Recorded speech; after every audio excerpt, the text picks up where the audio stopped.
Happy hump day, everybody, and welcome to a brand new episode of Foul Territory alongside AJ Pierzynski and Erik Kratz. I'm Alanna Rizzo, filling in for Scott Braun. Do not forget that he will be back tomorrow. Not a problem at all. Do not adjust your screens, guys. I will be here just for today. Don't forget to join the conversation. Hashtag FT Live, buy merchandise at foulterritoryshop.com. Guys, it's an interesting day in Houston right now. We'll talk about that in a moment. But happy hump day, AJ. What you got on tap for tonight? Anything? Any tournaments, games? What are you guys doing? No, my kids are gone. So my kid played last night. They played. Well, he didn't play, but they played Auburn last night. And then tonight I'm doing something, Alanna, that I'm not going to tell you about because you'll just think less of me. So I'm just going to let that. No. I doubt. Let me guess. Are you the only way I would think less of you is if you're going out and purchasing a dog? No. Okay. No, I already have 2 dogs. I'm good on that front. So. Okay. You're not going to tell me? Okay. I'm going to get it out of you by the end of the show. Erik, how are you? What are you up to? Honestly, you made me panic. I'm trying to think what I got. I mean, obviously I got baseball practice tonight, but it's raining, so we might not even have anything tonight. It might be a nice night in Club 352 here. So we'll see. Well, if it's raining, take them indoors. Get them some inside. Oh, there'll be practice. Yeah, we'll have practice. There will be practice. It's no game. All right, guys. Let's charge the mound. A lot to get to on this one. Let's charge the mound. Unfortunately, the hits keep coming for the Houston Astros. Chandler Rome, who does a great job on our Foul Territory Network as well, covering the Astros. Carlos Correa needs season-ending surgery on a torn tendon in his left ankle. Recovery is 6 to 8 months. That's a bummer, guys, because remember when a couple of teams, AJ, were backing out of the Carlos Correa sweepstakes, it was because of the opposite ankle, the right ankle. But now it's the left ankle that's going to end his season. The Astros are hit with another blow. What do you make of it? I've never heard of this before. A guy taking a swing in BP and rupturing his ankle, and it's his front ankle too, which is even stranger to me. I could see if you caught maybe your back ankle trying to spin on the turf with some cleats or something on, but no one wears cleats in BP anymore. I don't think everyone has specialized turfs, or most guys wear tennis shoes. Heck, so. I don't know. I've never heard of this before. It stinks for the Astros. It stinks for Carlos Correa.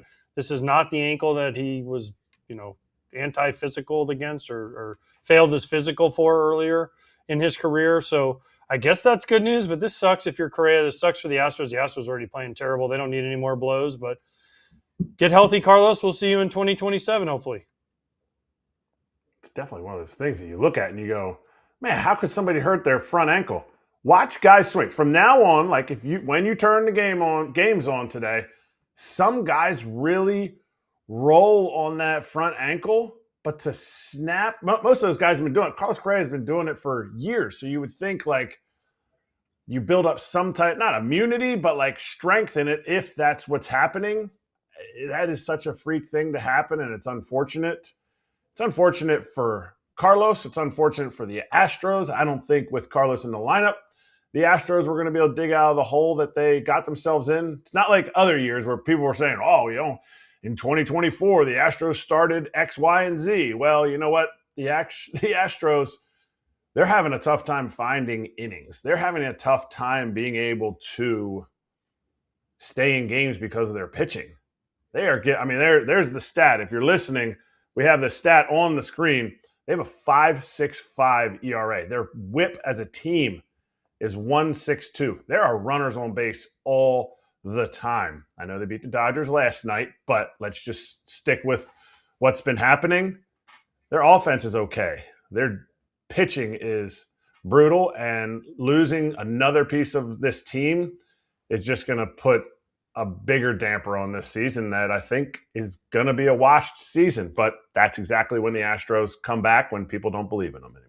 That's just the thing, right? You look at the injury, and this is a team that has been riddled with them. And again, no one's going to feel sorry for the Houston Astros. Nobody feels sorry for any club. But he's the 15th Astros player, guys, to go on the injured list. And it's to key guys. It includes ace Hunter Brown, closer Josh Hader, shortstop Jeremy Pena, catcher Yanier Diaz.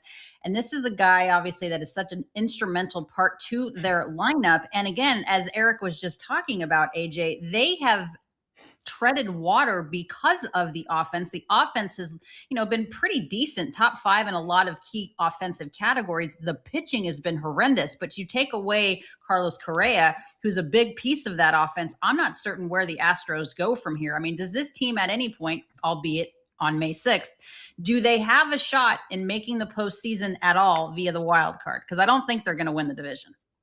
No, I don't think honestly, the way they're constructed right now with the pitching and with the injuries, no, I don't think they do. Listen, no one in the AL West has run away with this, but I think the Rangers, the Mariners, and the A's are all better than where the Astros are right now. The Angels are a wash every year, so we can go ahead and eliminate. We can go ahead and put the red line through them. They're out.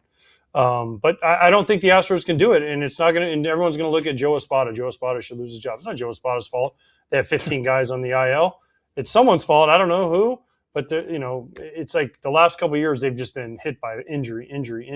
Joe Espada actually did a nice job of keeping him in contention last year. This year, I don't think he's going to be able to do it with the names we've listed. The starting pitching's in shambles. You cannot make the postseason if you are last in the league in ERA and you have a 1.6 whip. It's just not going to happen. You can't hit enough. No matter how many Yordan Alvarez's, Jose Altuve's, whoever else you want to throw out there, you cannot hit enough to cover that ERA and that many base runners. It's impossible. I'm sorry. 100%, because they're not hitting every single at bat, right? You hit 2 guys. There's 7 other guys that have to hit in that lineup. Erik, is this an injury issue or a not doing enough in the offseason issue to give them a better pitching staff to begin with, or more of a complete team? Did Dana Brown do enough? And also, I mean, another good point that Jeremy, our director, brings up, Amaya is not doing what they thought he was going to do. He's having, so that's a 2-part question. Let's start with, did they do enough in the offseason?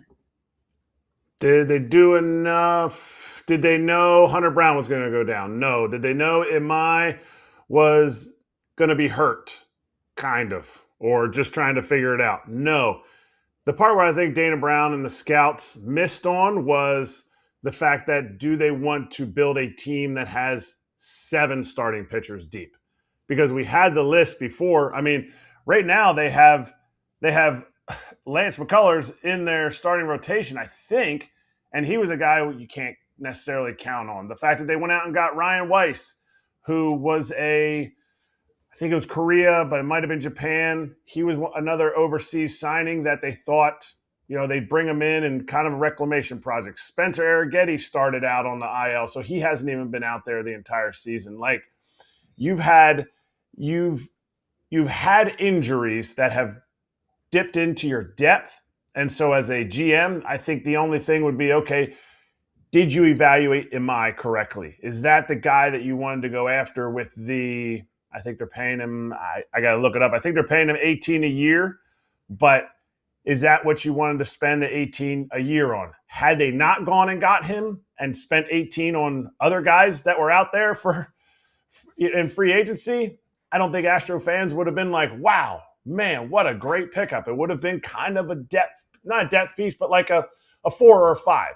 So I think it was a good fiscal decision, a good financial decision, but I don't necessarily think the evaluation process has gone as well as they thought it would right now. He was a guy with 1 above average big league pitch. So he's essentially a 2-pitch big league pitcher, and they didn't feel like the slider was going to be a pitch he could just throw all the time. That was his 1 big league pitch. And so, yeah, I mean, he messed up in that case, but no, I think Dana Brown's done so much good for this organization. They went and made a big move last offseason, maybe not being able to trade Paredes or Christian Walker probably hurt them, but it was also a Jim Crane move that they brought Carlos Correa in. There's a lot going on. But I think Dana Brown's done a pretty good job. It's just the injury bug hits your stars. It's tough to recover from. Also, let's not forget, this team has been good for 10-plus years, or almost 10 years, 2015 to 2024, 25, they missed the postseason. It also goes in cycles. Teams go bad. They get old. They age out. You have to restart a core. It's not always certain things. They've tried to kind of supplement it with the haters and with the bringing back Correa, but Correa's older, Hader's older. right? I mean, the amazing part is Lance McCullers has made all his starts this year. He's the one guy who hadn't been able to pitch for all this time. Right. But you lose Hunter Brown. Weiss coming over has not worked. Amai has not worked. It's also a cycle of things. Teams are good, and then teams eventually they go down. Now, Dodgers, sorry, Alanna. At some point, they're not going to win every single year, but it's always like this. Every team kind of goes like this, right? Up and down and up and down. You try to keep the lows high and the highs as high as possible, but every team goes through a little bit of a cycle. And right now, the Astros are in the down cycle. Yeah, you're absolutely right. I remember there was a time, guys, 10, 11, 12, 13 years ago in the McCourt era, the Dodgers were terrible. I mean, people forget the Dodgers were really bad before the new ownership group took over. But he has those parking lots, Alana. He does. He still has those parking lots. McCourt still gets the money from the parking lots, and we know how much of a pain in the butt it is to park at Dodger Stadium. Let me ask you this, going back to Amai for a second, Erik. Is this more of a mechanical issue of being able to get used to the way things go in terms of the ball here, just the hitters here, or is this more of a just a culture shock in general? I mean, I know that you probably haven't talked to Amai, obviously, but what are you noticing? I mean, he just had another rehab start, didn't go well. It looks like, according to Chandler Rome, that he's going to be back in the rotation starting next week's series against Seattle. Presuming they want to keep him on 5 days, that would be the opener on Monday. What have you noticed from his starts? Just that he has a tough ability to attack and go after hitters with the fastball in the zone. So when you have a pitch like the slider that is supposed to be his one above average pitch, teams have just eliminated spin. They're like, hey, it's a pretty good pitch. We're not going to hit it unless it's starting in one location, which is a hanging slider. And then everything else has to be, you have to be able to pitch more with your fastball. You have to be able to pitch more with your fastball to make your slider better in the big leagues. And it seems like he's afraid to be in the zone. Even some of his minor league starts, now I didn't see his most recent one, but his last minor league start, I could care less what hits he gives up, how many runs he gives up, because I said it before, minor leaguers are coming out. They're ambushing. They're ready to go. But when you're ambushing, you're not walking a lot. And he walked 3 guys in his second to last start. I don't know how many he walked in this most recent start, but it's one of those things that if you're not in the zone in the big leagues, then when you do come in the zone, guys just smash it. If you're 2-0, 3-1, 1-0 to big league hitters, even bad big league hitters, when you're up in the count, you are in such an advantage. And he never is able to get to that strikeout, wipeout slider that everybody saw and thought would be an okay pitch once he came over here. And so he has to learn to be able to be in the zone and not be afraid of contact. Houston, you clearly have a problem. The latest, Carlos Correa, going on the IL, is out for the remainder of this season. Time to take a quick break before we are joined by Tim Barbalace, co-host of Birdland Territory. We'll be right back. You know, we don't always have to do things because that's how it's always been. Look, people consider me old school, and I thought I was, but then we had the pitch clock and the ABS and ban on shifts and all these things that we've had for a long time in baseball. And you know what? Much like Mint Mobile and the other mobile carriers, I'm here for the new school and the changes that have been made. It's a good call. You can ditch overpriced wireless. You don't have to say, oh, I'm paying that, because that's how it's always been. Get 3 months of premium wireless service from Mint Mobile for $15 a month. All plans come with high-speed data and unlimited talk and text delivered on the nation's largest 5G network. If you like your money, Mint Mobile is for you. Shop plans at mintmobile.com/territory. That's mintmobile.com/territory. Upfront payment of $45 for 3-month 5 GB plan required, equivalent to $15 a month. New customer offer for first 3 months only, then full price plan options available. Taxes and fees extra. See Mint Mobile for details. Get after it, FT fam.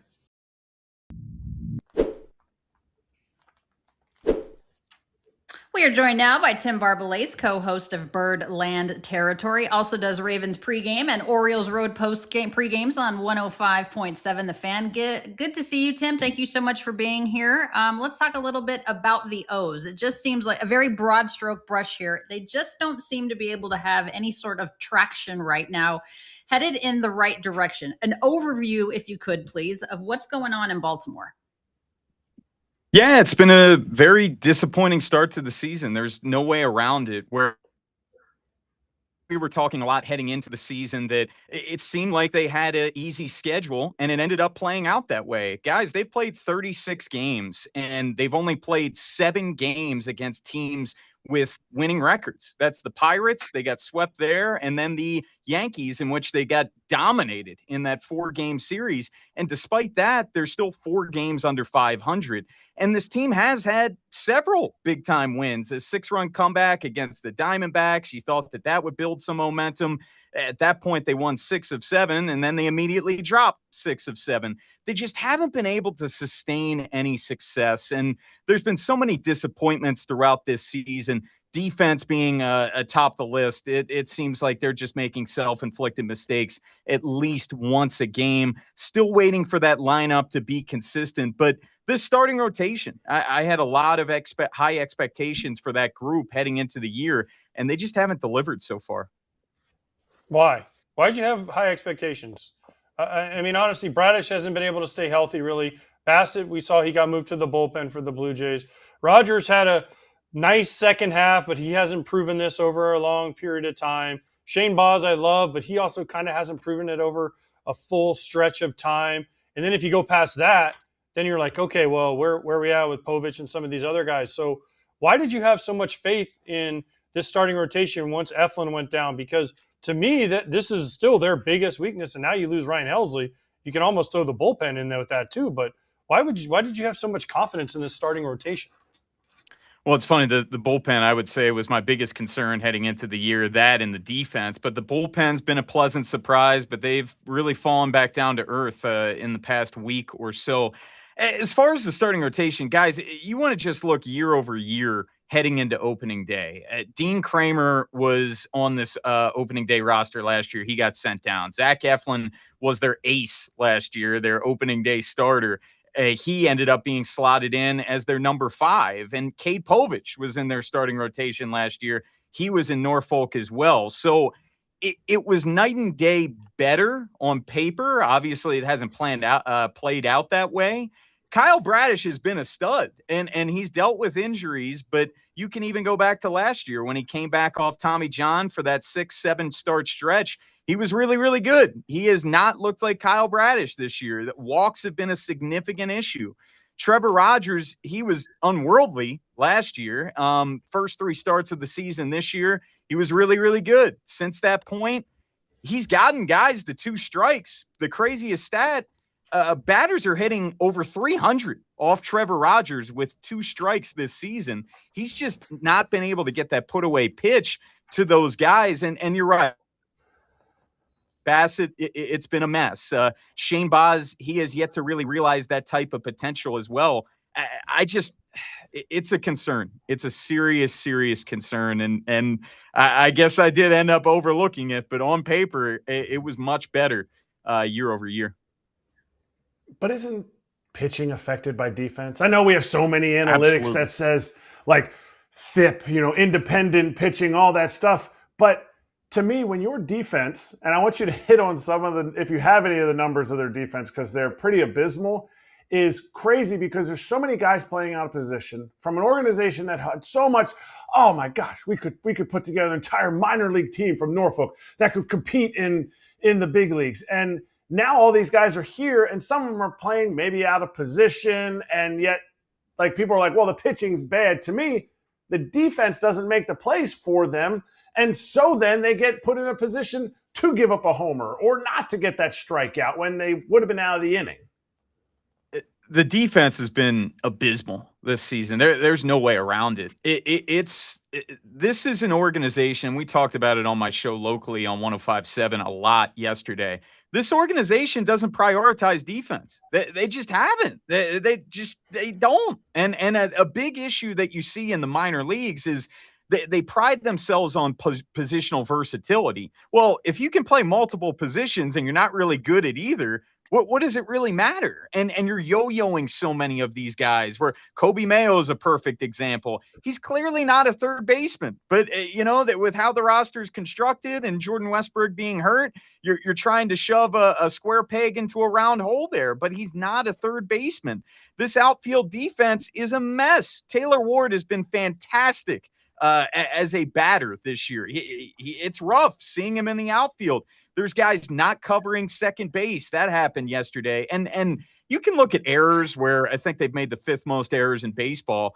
But guys, it's the plays that aren't ruled as errors where you're giving guys an extra 90 feet and giving guys an extra out.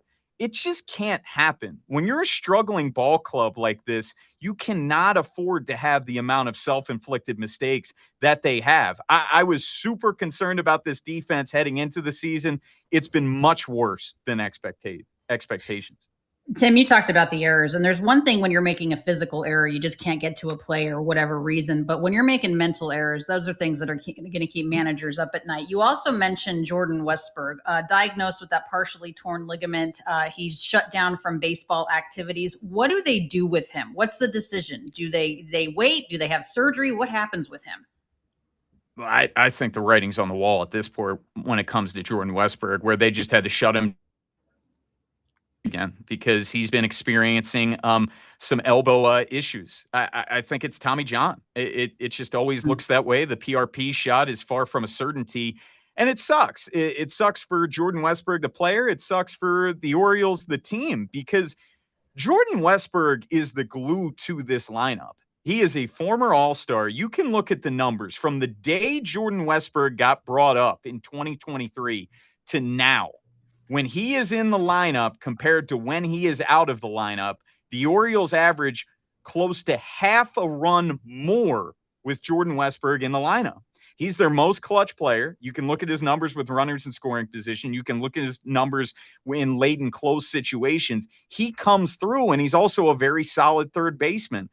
I think it's unfortunate, but to me, the writing's on the wall. I think he's going to end up getting Tommy John, and it's going to end his season. This is the team.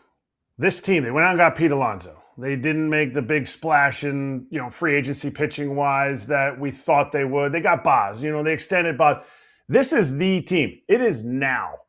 Is Craig Albernaz or the people in the front office willing to make tough changes that this team needs to turn this team around in the sense of, you know what? Maybe Gunnar Henderson's not necessarily the big league shortstop of the future. Would they be willing when Jackson Holiday comes back, moving Gunnar to third and putting Jackson at short? Is he an upgrade at short? Because it seems like defensive metrics, the way he moves around the field, possibly that would be a better connection. But does this team, whatever the moves are the people that are in charge of making those decisions willing to make those moves, or are they stuck with what they have and these guys just need to play better?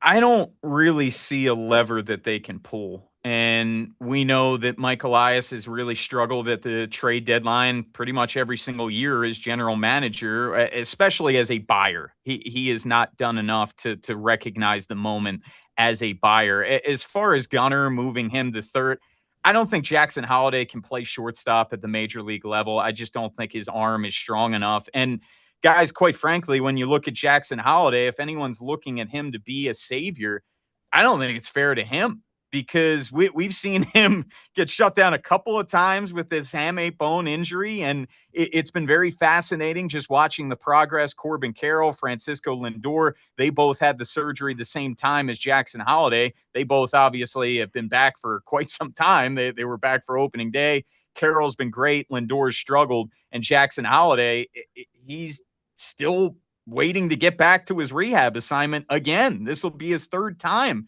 He took BP yesterday in either AA affiliate, but they're waiting to see if that responds well, and then they'll put him in a rehab stint this weekend. But you're talking about a 22-year-old kid that had no spring training that's going to be coming in the middle of the season. And oh, by the way, the guy that's replaced him so far, Jeremiah Jackson's been a very pleasant surprise.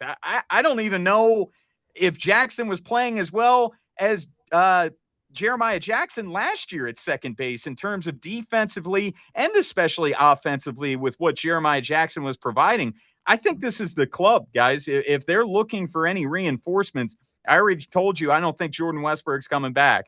Ryan Helsley, it seems like they got good news on him in terms of that elbow injury, but this is the team. They need to figure it out. And what's going in their favor is the fact that the American League is just off to an awful start. There's 3 teams with winning records in the American League. But with that being said, this team can't afford to continue to dig themselves into a deep hole like last year. Tim, I mean, we know Jackson Holiday. I was going to ask you where has he been? When's he coming back? Because it's weird. I had a handmate and it was 4 to 6 weeks, and he's going on well over 2 months now. So it's strange to me. Also, then my next question was going to be Jeremiah Jackson. How good has he been? That's been their newfound guy because he's been really good. Well, then that leads me to when Jackson Holiday does come back, you got to play Jeremiah Jackson. Where do you put him? Because he's got to stay in the lineup. He's been too good. He's been one of the guys that's been totally consistent the entire year in Baltimore. Yeah, it's going to be fascinating because when we were talking at the beginning of the year and it looked like Jackson Holiday would be back mid-April, and that's been far from the case at this point. Oh, Jeremiah Jackson would be the corresponding move, right? You'd send him down. Well, absolutely not. He's had some of the biggest hits for this team this year. I think at worst, it's a platoon situation at second base. Jackson's a right-handed bat. Jackson Holiday is a left-handed bat. Jeremiah Jackson does offer you some positional flexibility. He can play third base. He can play in the outfield. They're going to find ways to keep that bat in the lineup because they have to. But I firmly expect that they're going to slow play Jackson Holiday when he does come back. And I just think expectations need to be tempered. And you were talking about the hamate injury. I think a lot of this is mental, man. I really think a lot of this is mental. When his last rehab assignment, he was in Frederick, the high A team. Then in his first game with the AAA club in Norfolk, he ended up swinging, striking out. He thought that he broke his hand again. He ended up taking x-rays. The x-rays came back clean. I think a lot of this right now with Jackson Holiday is mental.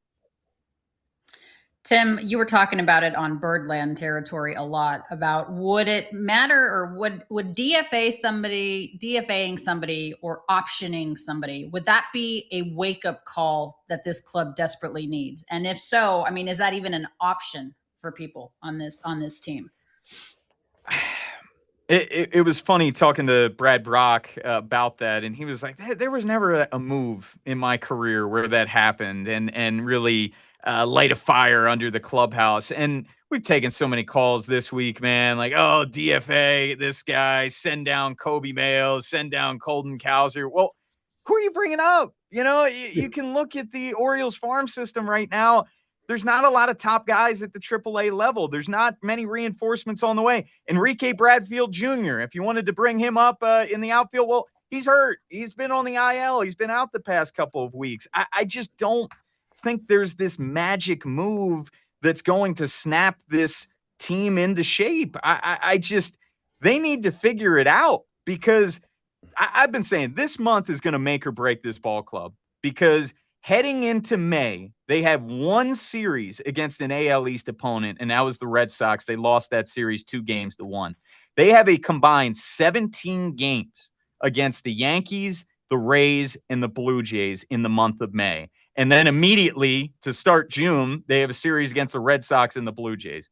They're either going to be buried or they're going to tread water or maybe gain some ground. You are going to find out so much about this club by the end of May. By the way, what happened to all the prospects? They had so many position player prospects. What happened to them all? If they had all these guys, remember we're going to send somebody down. We don't have anyone now to replace them.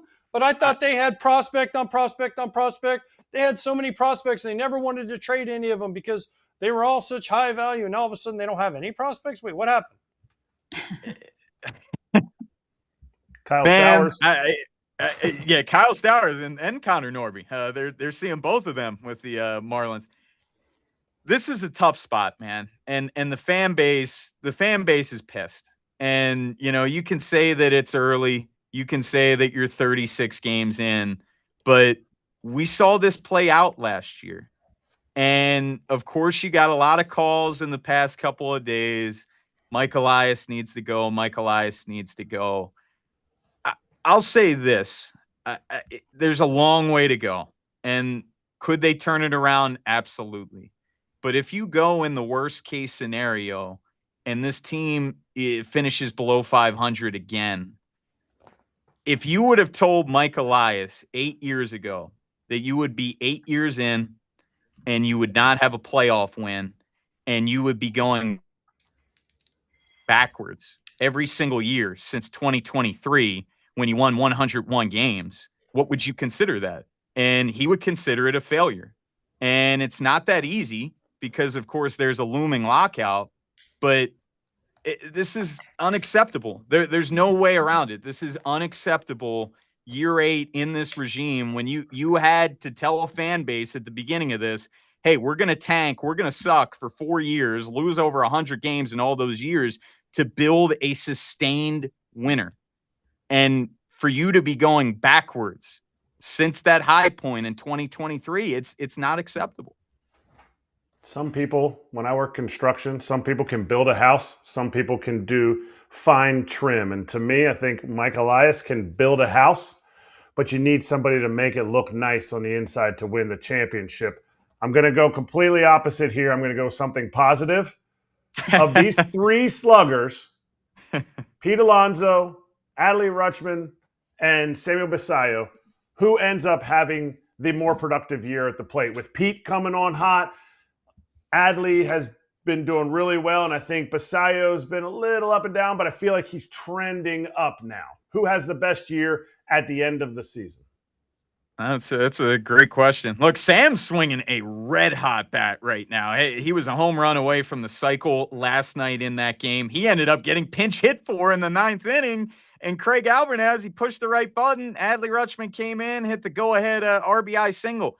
Adley looks night and day different, man. Night and day, because the past year and a half, it has been a serious struggle for him. He's looking like early career Adley. He's looking like all-star Adley Rutschman.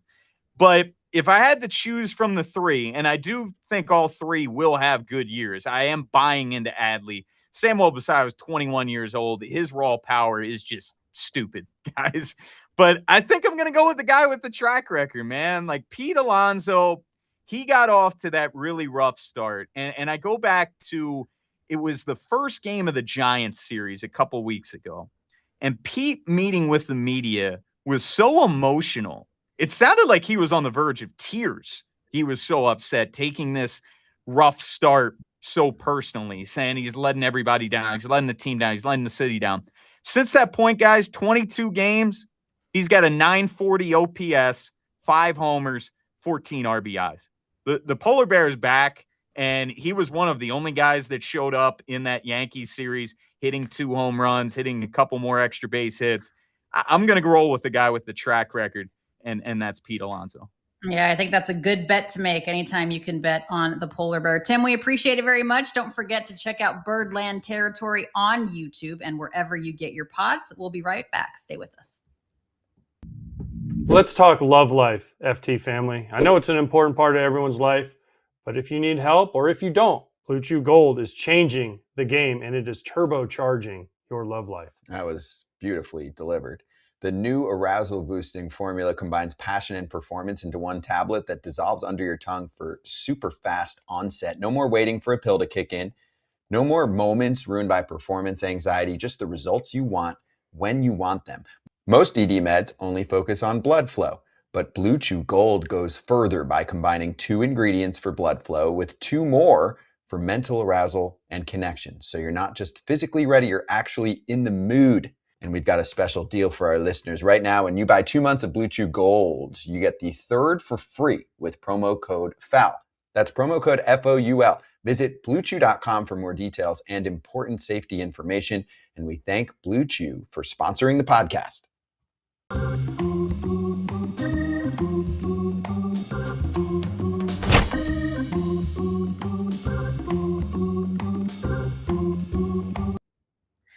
Well, the beef is in Detroit last night. Framber Valdez plunking Trevor Story after the entire Red Sox lineup pretty much was teeing off on the Tigers pitcher. It was a bit of a, this is definitely intentional, guys. I'd be interested to take your take. Framber Valdez claimed he did not hit Trevor Story on purpose. A bullshit. Valdez plunked Story with the first four-seam fastball he has thrown all season long. He throws a lot of two-seamers, boys, but he does not throw the four-seam a lot. His explanation was that he used the pitch as a, quote, backup plan to do something different against Red Sox hitters. I mean, they lit him up like a Christmas tree, AJ. We will start with you. Are you buying it was a backup plan, there was no intent, and I'm sorry, but I don't feel like I should have been ejected? No, to all of that. He had just given up back-to-back homers, and his first pitch hits a guy right in the back. Why'd you hit Trevor Story? And I don't want to hear about, he was relaying signs, that whole thing that certain guy did on TV, or on the Twitter, Instagram thing that he was relaying. Everyone's relaying signs now. So now we're going to decide to hit somebody because they did it, and it just so happened after back-to-back home runs. Yeah, he might have been relaying signs, but let's also not forget he had just given up back-to-back home runs, and the next pitch was in the guy's bat. So this was 100 million, billion, trillion, zillion, whatever number you want to throw out there on purpose. And I know he can't say he did it on purpose. Trevor Story knew it was on purpose. The Red Sox knew it was on purpose. The Tigers know it was on purpose. They can't say it.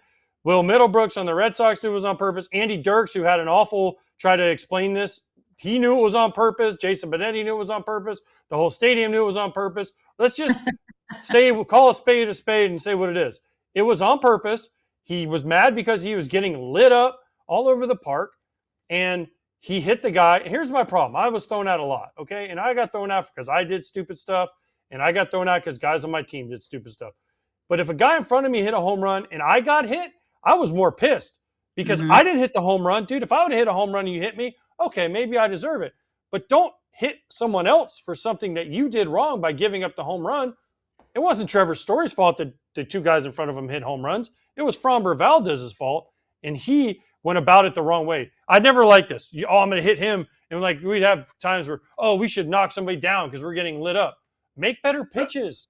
Make better pitches. You don't have to throw at somebody. And this was 100 million % on purpose. Make better pitches, and if they're relaying signs, then cover your glove better. That's the legal way of relaying signs, right, Erik? I mean, jumping off of second base, if you're gonna tap on your helmet, I mean, at least you're not banging trash cans. I mean, let's be honest with it. I mean, this is ridiculous. And even AJ Hinch, and I'm not going to speak for AJ Hinch, but I'll put up the quote of what he said. We play a really good brand of baseball here. That didn't feel like it. I'm not judging intent. But I know when you go out on the field in those confrontations, you usually feel like you're in your right. It didn't feel good being out there. That's basically saying that was with intent without saying that was with intent. You wonder why players want things to always stay on the field? Because players and managers who are on the field, you feel like a rhythm to a game. You see when things are like, that's a little off.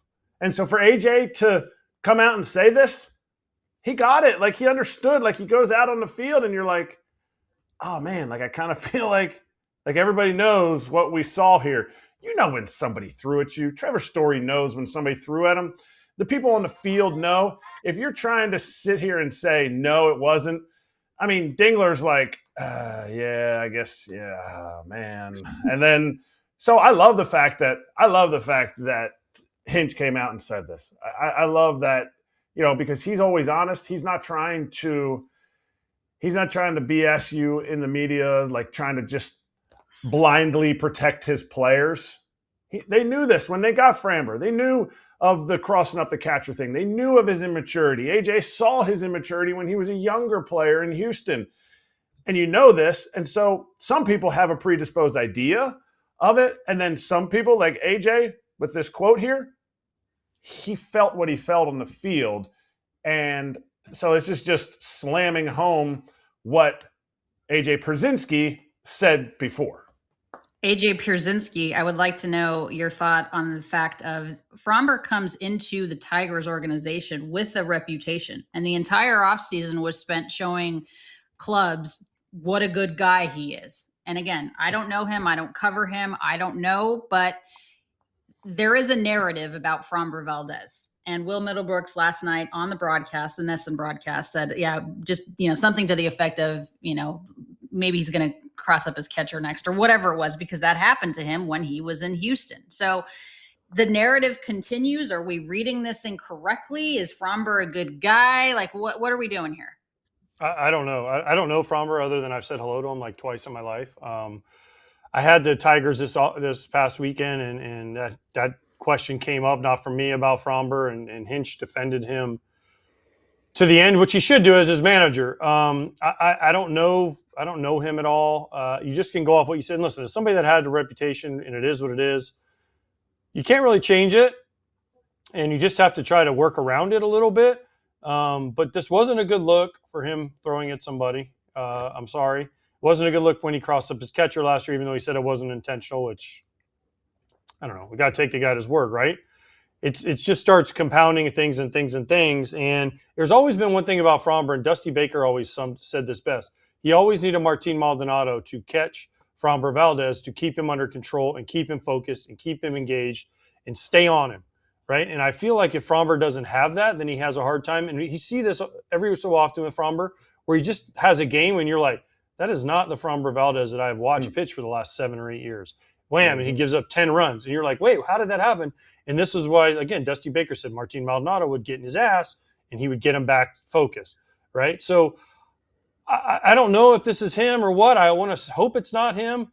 But gosh, man, there is evidence. And when there's smoke, there's fire. That's the old saying, right? And right now you got to look at it. All I know is he threw at him 100%. He can say whatever he wants. He threw a Trevor story. Look, I wonder if a suspension is coming. I want to ask you guys your opinion on the Gerrit Cole minor league outing situation. Is this the same or different? A fastball rode inside and drilled the very next hitter who had taken him deep, the very hitter rather, who had taken him deep earlier, Erik. It didn't take long for former MLB pitcher Seth McClung to notice and quickly call Cole out on social media. McClung tweeted, "This is what being hit intentionally looks like. I have no context to what happened. I don't need it. Honestly, there's no reason a big leaguer who is obviously out on a rehab assignment needs to hit a minor leaguer." What is your interpretation, Erik, of this particular situation? I mean, it didn't look good, but I just have a hard time believing that Cole's going to try to hit a guy. You saw the catcher move inside. You saw his intent of where he was trying to throw the ball. I think he was trying to throw it up and in. And then you also saw Cole's reaction. I feel like I love when pitchers just are like, hey, whatever, I hit him. Like, I hit the guy. I don't want guys to slip or lick my finger because I think I lost a grip. No, I felt like he stood on it, and I feel like it should be looked at because rehabbers, big league rehabbers, can also get suspended when they're when they're playing in minor league games. Like, if somebody deemed it intentional, to me, I think the umpire would say something. But I know umpires, they're intimidated by big leaguers when they're down rehabbing, whether it's hitters, pitchers, it doesn't matter. They're intimidated. And I don't know. I would have to ask the hitter if he thought it was intentional, because the hitter will let you know. That you just know. You played long enough, you know if it's intentional or not. And by the way, let me say this. I don't know if Gerrit Cole was throwing at him intentionally. It's weird that he would do that, but hey, can't never get inside someone's head. But back to Framber for a second here. If he does get suspended, this team is already beat up to all get out. We mentioned the Astros, but let's not forget about the Tigers starting rotation, how many guys they have on the shelf right now, including Tarik Skubal. So the day after Tarik Skubal announces he has to have surgery on his elbow and could miss 2.5 months, your guy who you signed in the offseason throws at somebody for having a bad outing, and now he's going to be suspended and possibly miss a start or two. This is not what you want from a guy who's supposed to be a leader on your team. I'm sorry. He's got to go out there and wear it and give him as many innings as he can, not get angry. And I'm sorry, I'm going to say this word, and I hate saying this word. It's a little bit selfish. It was a little bit selfish. And I think Kratz would agree with me that it was one of those things where you just can't have it happen. You got to go out there and try to give him a good start and give your team something positive, because if Skubal's out, Mize is out, Verlander's out, Jack Flaherty hasn't pitched very well, Framber, you're counting on every fifth day to go out there and do it, and now he goes out and gets suspended. It's just not a good look. This is what people are talking about when you talk about team games. You pitch team innings. You take team at bats. Like, hey, I know you got to pitch right down the middle, but we needed that pitcher to throw more pitches if you're in the lineup. Like, there's a way to play team games that helps you win the most possible games in 162. And what AJ was just saying is 100% on the mark.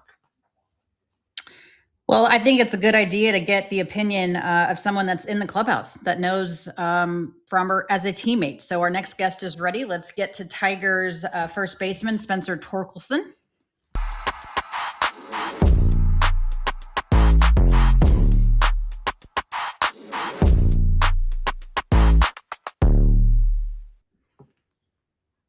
Spencer, it's great to be with you. Thank you for doing this. I'd rather hear your opinion on the matter because you were there. You were in the situation. We can pontificate as much as we want, but I would like to know your opinion on kind of what went down in that at bat against Trevor Story with Framber on the hill, and you know what your opinion of it is. Yeah, I was there. Yeah, I mean it's unfortunate, obviously, but I'm just glad nothing escalated and no one got hurt, and hopefully we can just move on and salvage a series today. Very, very politically correct answer, Torque. I love it. But I'm not even going to ask you about it because I saw the back of your name. I just have one question for you. When you go in the clubhouse today, go to Joey Cora and say, Joey, why were you nowhere near anything that was happening?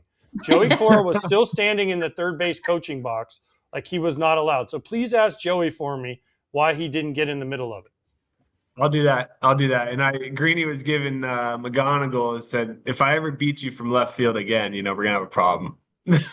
Yes, exactly. That was you always go to the tape and you look and see who's in the middle of it. And then there's always the one person, like you see Hinch is in the middle of it there. And, Greeny beat McGonigal's probably never been into anything like that. So he was like, what do I do? But Joey Cora, he was accused one time of biting a guy's leg in a famous fight in Chicago.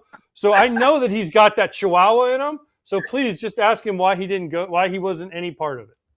All right. I didn't know that. That's good knowledge. Thank you. Yes. Ask him if he still has John Mabry's leg tissue in his teeth when you see him. All right. I will. All right, perfect. George, like listen on Baseball Reference, you're 6'1", 220 right now. Like, I don't know what ABS says you are. You might be more like 6 foot or maybe 6'2". I don't know. But what guy do you pick out on the Red Sox when this happens? Because you can't go and hold Framber back. You're the first baseman. You're right in there. You got to get somebody from the dugout. Do you pick a guy like Durbin, who's short and little, or do you say, where's Gerrit Crochet? I want all of that 6'7" right now. I think when you're one of the first guys out there, you don't really get to pick. It's kind of the first one that comes after your guy. But luckily none of that happened, and we're all good, Nobody wanted any part of Wilson Contreras. I know that. Hinch was even like, hey, calm down, Wilson, please calm down. No. Yeah, so. Exactly. Is it talked about when you're playing the Red Sox that there is fear of, hey, control your signs, close your signs up, make sure you can't see them from first, make sure the glove is covered up at second base? Do you hear that conversation? So you're on defense looking for it before they've been accused of, their coaches being outside of the coach's box. Now they got to be in. Is that something as a first baseman you have to watch for when you play a team that's been accused of that stuff like the Red Sox? You're definitely aware of it. It's not just the Red Sox. I feel like it's just part of the game at all levels, but a lot at the big league level. Any edge you can get, even you don't want to pay too much attention to it because you still got to make pitches. I feel like, but there's nothing that's kind of exaggerated when you're playing the Red Sox. It's with every team. You want to hide your glove. You want to positioning. You don't want to cheat 2 steps to your right too early or whatever it is, because what pitch is coming, or the catcher's setting up early or setting up late. It's just part of the game, and I think it's something to be aware of, regardless of who you're playing. But it's definitely a thing. I mean, big league, it's really hard to hit in the big leagues when you don't know what's coming. It's hard to hit when you do have something coming from second base. So, yeah. Torque. All I want to know is this. When I saw you guys on Saturday, you and Riley, you guys have lockers next to each other, okay? People don't know this. You guys were chowing down on gummy Skittles, was it? Was it gummy Skittles? Starburst jelly beans. The Costco Starburst box jelly at beans. Costco. That's what it was. Best. The best. Okay. So what I want to know is, did you keep them in your? Do you and Riley keep them in your pocket? And then when you need like a power pellet, you guys fire one in like Beast Mode used to do. And then is that why you finally got to the 5 homers and get 5 home runs in 5 games club? You know, is that how you got to the club? So welcome to the club. High five. That's a solid idea, actually.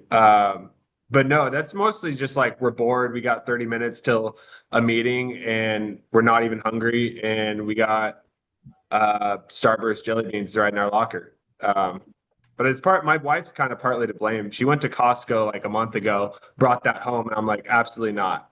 No, this is not going to be in the kitchen. This is going into Greenie's locker to have a little bit of discipline. All right, Spencer, though, that brings up another point. I said something last week on the show that like probably was taken out of context, but if I told you you ate 5 jelly beans before every at bat, you would have your hottest season of all time. Would you do it? You're trying to be healthy. You're not trying to put stuff in. Like, how many jelly beans would you have to eat before each at bat where you'd be like, no, I can't do that. I can't survive. I got to find another way. I'd do something crazier than 5 jelly beans before every AB. What's the number? How many? Would you do 30? Yeah, without question. I mean, I don't know what the number is, but jelly beans go down pretty easy. That's 150 jelly beans a day. Sorry. That's just a lot. 150 jelly beans, let's say. Were you doing that when you had 5 straight games with the home run? What were you doing differently in those games that you weren't doing in the first 23? I see. If I had an answer for you, I wish I did. Like, I wish I could put a finger on it, but everything kind of lined up. You know, I was always seeing the ball well before the homers. I was putting good swings on the ball. I just something weird about baseball is, you know, you don't see a home run, see the ball leave the yard, or you don't feel that swing in a while, and then all of a sudden you feel it, and it's just that much easier to repeat. But there's nothing that I changed or started doing or didn't do. Is sameness is greatness.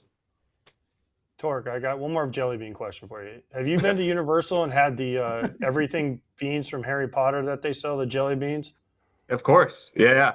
What if you just had to pick 5 random ones and like one was barf and one was, you know, booger and then 3 of them? You would still do it. No, doesn't matter. Yeah. Okay. That's fair. I didn't know if it had to be just Starburst jelly beans or if it would be any jelly bean. No. Okay. All right. Yeah, you'll do anything for some knocks. But talk 100%. about that streak. Did you guys have an off day in there? Was it something that you were like, was there a point where you didn't realize? Was it 3 games in a row? You were like, oh man, tomorrow I could hit 4 in a row. Like, did it start to become like nerve-wracking? Not because you were like getting close to like a record or anything, but you start talking about guys who have a 20-game hit streak, a 30-game hit streak. 5-homer streak is incredible. Even if AJ did it, which he wasn't that great of a home run hitter, he was just annoying. That was his biggest superpower. No off days. I don't think no off days. I didn't really notice anything until I think after the 4th. I was like, oh, I feel like I've hit a home run like pretty consistently, and then the 5th day, I kind of had it on my mind. I'm like, dude, what are we doing? Like, why? Why? It doesn't matter. I don't need to hit a home run today. And I just felt free up there. And my swing felt good and I was seeing the ball well, and I just put good swings on the ball and hit another one. And then game 6, we did have an off day in Atlanta before the 6th game where I obviously didn't hit a home run. And there was not a lot of pressure on myself to go out and hit another one, other than I really would have liked to, because hitting home runs is one of the most fun things to do in the entire world. But nothing crazy. That's when you don't want an off day. All right, I have to ask you about the rock of the staff, Tarik Skubal. What was that like for you, Tork, when you guys heard that he was hitting the IL? Because you guys, obviously, I would imagine, love when he takes the ball every 5th day. I mean, did the wind just kind of go out of your sails when you heard that news? It definitely hurts. I mean, all of our guys we love and care about, and that are, help us win a lot of baseball games, and especially our horse Scoob. I think it definitely hurt us as a group, but we got to just kind of attack it with the next man up. And it's a long year. We play 162 games for a reason. He's going to be back, and he's going to be better than ever, we believe. And I mean, he's one of the most resilient people I've ever met. So there's no doubt in my mind that he's going to be back in with a vengeance and going to help us make a deep playoff push. Were you on the field when he called Dingler out? Yep.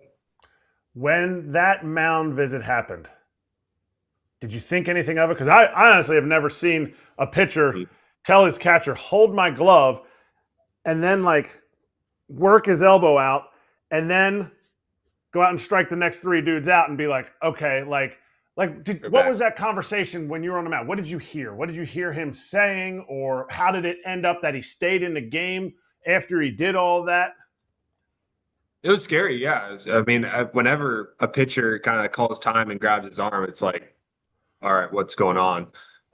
Very scary. And then you obviously add Scoob to that. It's probably even more scary. But yeah, I mean, he's a horse. That shows you type of competitor he is. But I didn't really hear much of the conversation. You try to give them as much space as possible with Skip and the training staff, and but I think he just said he just felt something weird and needed a second, and then obviously took a second, threw a couple warm up pitches, and then punch more tickets, which is unbelievable with actually what was going on.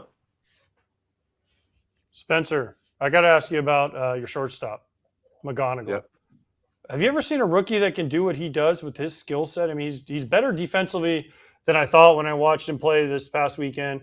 His contact rate is obviously unbelievable. He's a little guy that takes big swings. It's not like he's up there, people think he's Luis Ariz and he's just kind of batting the ball around. I mean, this dude, he loads it up and he takes big swings.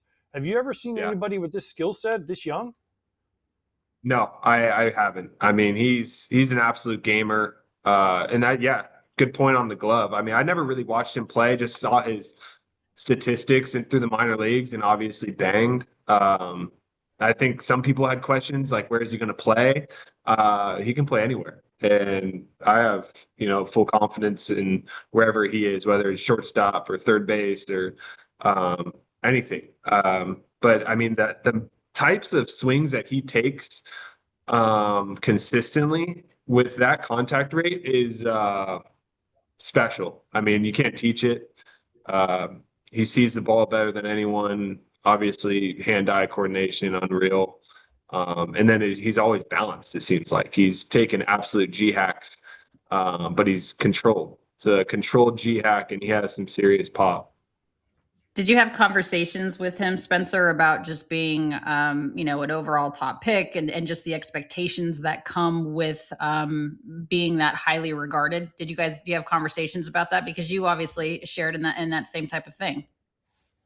To be honest, he didn't really need any conversation. He's just a absolute competitor, and I don't know if he feels much pressure with the expectations that were put on him, before the season, and obviously now after signing an extension, he doesn't really show it. I think he plays extremely hard, and he has a plan, and that probably distracts any expectation that he might put on himself. But I think the only conversations we had were in spring training where he's like, bro, they haven't told me I made the team yet. I'm like, dude, shut up. You made the team. Just they're not going to tell you yet, but you don't be dumb here. You're one of our best players. Like, we need you on this team. Just stay healthy and keep grinding because you made the team. All right, I got a two-part question. First part is, what kind of rookie is he?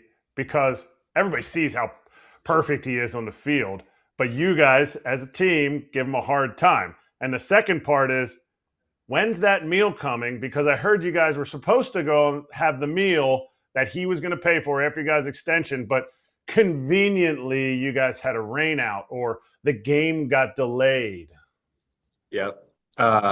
He's been an awesome rookie. He asks questions and we all give him a hard time just because that's what you do, but he wears it. And I mean, he's an unbelievable dude. That dinner is not going to be forgotten. We're gonna get that done, and we have some wealthy players that know how to order, wealthy wine. So I feel bad for him, but that's what he deserves, and we're gonna do it right. Torque. Let's move. You know what we haven't really talked about? We haven't talked about you enough. So I want to talk about you for a second here. Do you and Riley Green feed off each other? Because every time I see one of y'all, I see the other one. So I see you, I see Riley. It's like one of you guys is following the other one to the cage or to eat or eating jelly beans or whatever. Do you guys just sit around all day 24/7 and just talk baseball and talk swings and talk hitting and talk baseball? Because I've honestly, every time I've been around the Detroit Tigers, it has been Spencer Torkelson and Riley Green. I mean, you guys are like this. It's like, woo, woo. You guys can't more than 5 feet. It's like you guys have a magnet and bring yourself back together. Yeah, I mean, we're best friends. I mean, ever since I got drafted, we went to the alt site. We've developed a relationship, and I mean, he was in my wedding. He's my guy, and we're not always talking baseball. We're talking golf, and not always baseball. You'd be surprised how not often we talk baseball, but no, we have a good time, and I think we do feed off each other, whether it's in the cage or on the field, or we're always challenging each other and kind of making little friendly competition with each other. So I mean, he's easy to root for too. So he's my guy. What's the one shot that he takes at you, and what's the one shot that you take at him? I feel like he's always telling me, he's like, bro, you need to just use the whole field. I'm like, Greeny, I'm trying. I'm trying. And I don't know. I feel like I sometimes get on him. I'm like, Greeny, if you're late to another hitters count heater, like, we're gonna have a problem. But it's friendly banter. It's nothing crazy. Spencer, we appreciate it, man. It's been a while since we've had you on the show. Always appreciate you taking the time, being a good sport. I know AJ and Erik like to give you grief, but you're a good sport about it. We appreciate it. Thanks for coming on. Best of luck to you guys. Thank you. All right, Jelly Spencer beans. Torkelson, always appreciate the time. Yeah, jelly beans. You can follow Tigers with our Tiger Territory on YouTube and, of course, wherever you get your podcasts. Let's go to Injuries Suck.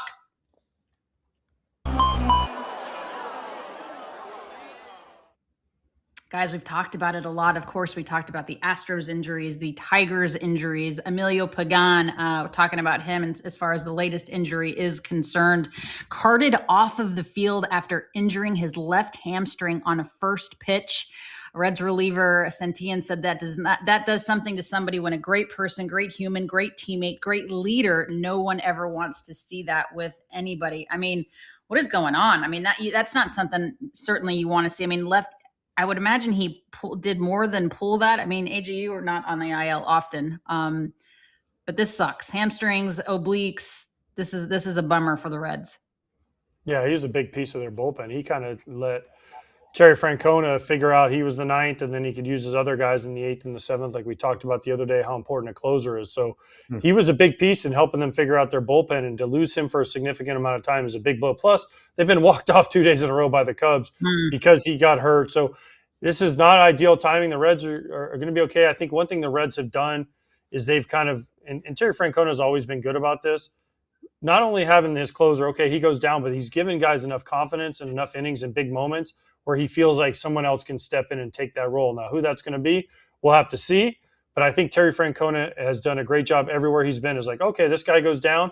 I've given this guy enough confidence to fill that role, and then the next guy step up and the next guy step up. So I think they'll be okay, but this does suck because also Pagan's a good dude, man, and he was having great years. So last year and then into this year. So, it's going to hurt, but I think they can cover it for a little bit of time. I hope he's not out for too long. If anybody can handle it, it's Tito, former or future Hall of Fame manager. And Erik, I mean, to AJ's point, it's not just because Pagan is a good closer. I mean, he's such a well-respected member of the team. I would imagine this void is a little bit bigger because of that. You're not only losing a great arm, but you're losing a great personality and kind of the glue of that bullpen and perhaps of your team entirely. Knowing Emilio, knowing him when he was early on in his career, and like now he's established himself as like that shutdown closer. Yeah, I'm sure it's a big piece that's missed. But, him as a person, he can still be around the guys. So even talking to him in spring training, you could tell, I know most of the conversation we had about in spring training was about the WWE, but he has that persona that he really connects with different guys. And if he is what Santilline, I think it was I'm not sure who said it, who was talking about him, but yeah, you're right. It was. Yeah, Santillina. And he said, like, if he's saying that about him as a person, maybe he can still be around. Not everybody that gets hurt wants to be around the team. They're kind of like, I got to stay away. Like the guys are battling and I'm not out there to help them or anything like that. Maybe a guy like this stays around. So it's maybe not a complete and total loss, but him as the closer is a complete and total loss because he was really able to, like AJ said, shorten these games. Does Graham Ashcraft jump into the closer role? Is it a closer by committee? We've already said, I don't think Tito likes it. We've already said you need a ninth inning guy because that inning is different. And he was able to really solidify that. I think he had 32 saves last year or something like that for a team that, made the playoffs. They're in a skid right now. Somebody's got to step up. Nobody in the Central is going to cry over the Reds losing their closer.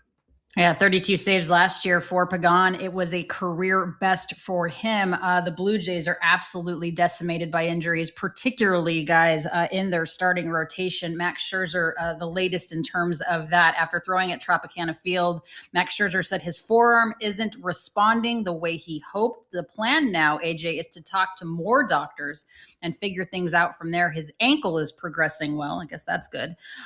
He told that to the Hazel May and Mitch Bannon. This from Ben Nicholson-Smith on X. So let's talk about this in terms of the rotation, AJ, because this is a team that so many guys in their starting rotation are on the shelf. And Max Scherzer, wanted to go back to Toronto, but he is up there in age in terms of baseball age. What do you make of this? It sucks for Max. I remember I did a game a couple weeks ago where he only pitched 2 innings, I think, and he came out and everyone's like, well, why did he only come out? And he said he had forearm tendonitis. He did not hurt him more. And then about a week later, he went on the IL because of forearm tendonitis. So it's not good for Max at his age. You don't recover as well as you used to when you're in the 40s. Can he come back? Sure. Do they need him back? Of course. But the Blue Jays are playing better. Their pitching has been better. It sucks more almost on a personal level for Max because this is probably, I don't want to say it's going to be his last year, but there was a great possibility this could have been his last year, and to him not be able to finish it the way he wants to. Right now, hopefully he comes back again.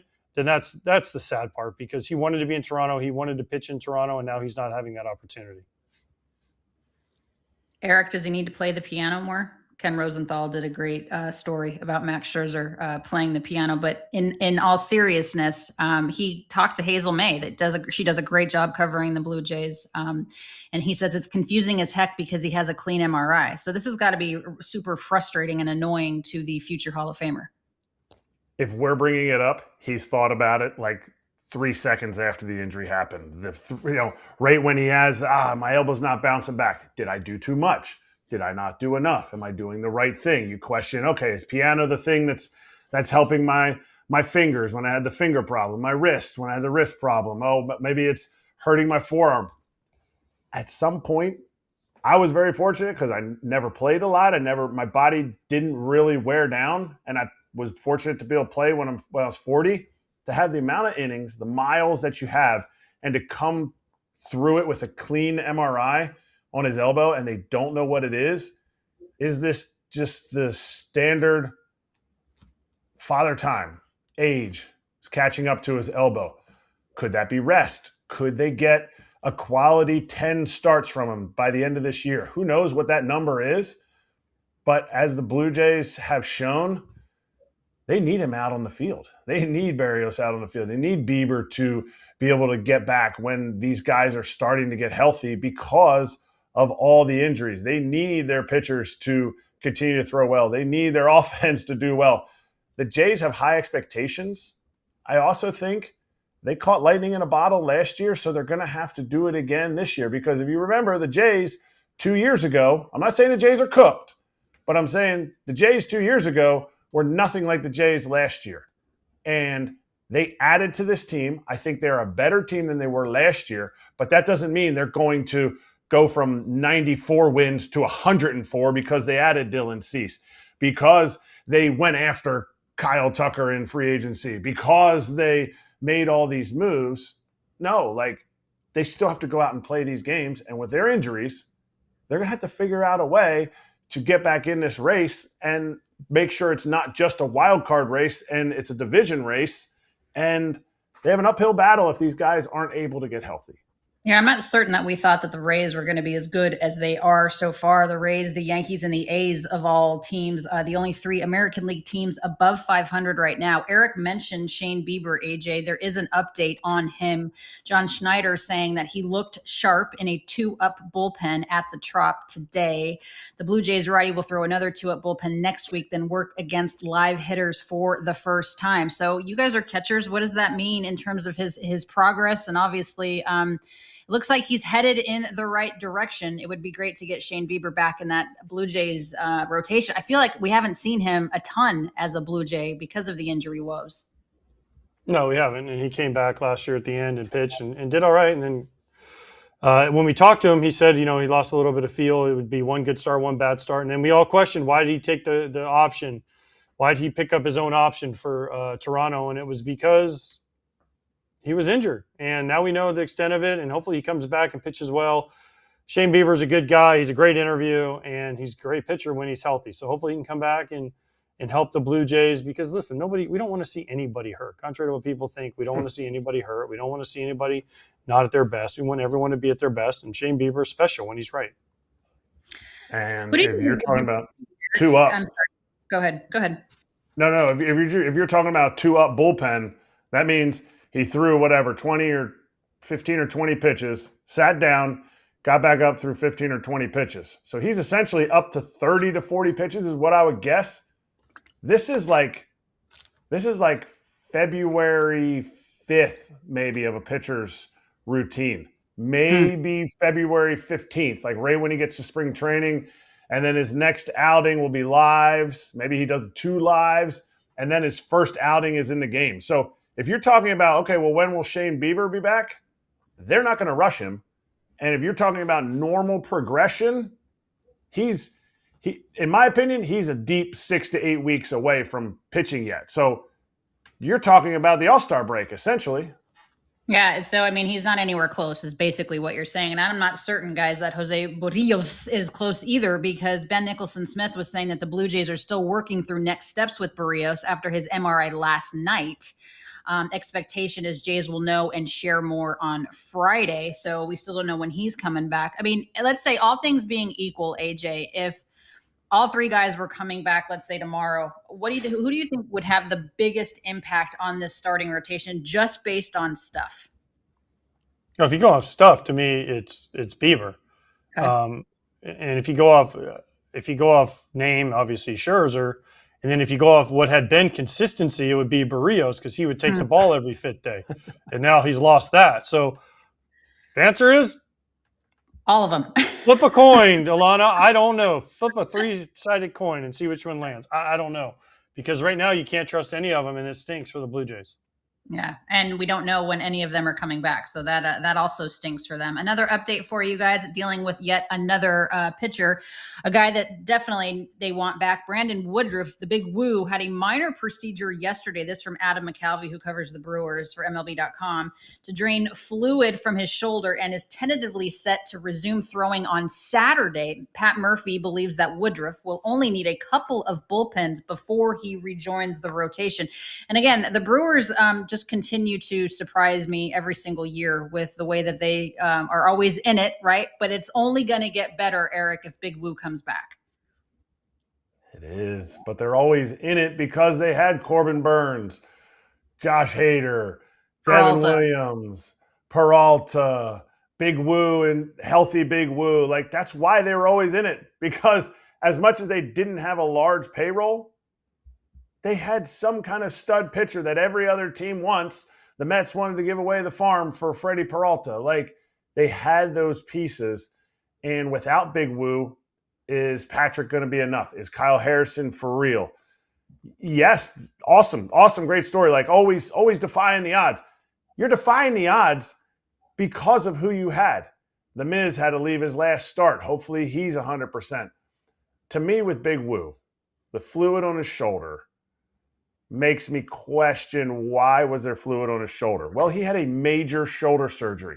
Maybe as an organization, you can't get rid of Freddie Peralta this year because of the fact that Big Woo's not going to give you 32 starts like he wants to. So you have to keep a guy that you normally would say, okay, we're getting rid of. But they did, so now they have to figure it out. Now they have to hope that Patrick continues to have a good year, that Miz is going to be a guy who's most likely not going to give you a lot of innings, but he'll give you a lot of punch-outs on most nights. And so you hope he's coming back, but you also temper that with, let's make sure he's good, but also make sure we're not just running him like every other pitcher. He had a repaired shoulder, and to throw in the big leagues at a high level, it is tough to do. And to hear fluid coming out of your shoulder, I know that can't feel good.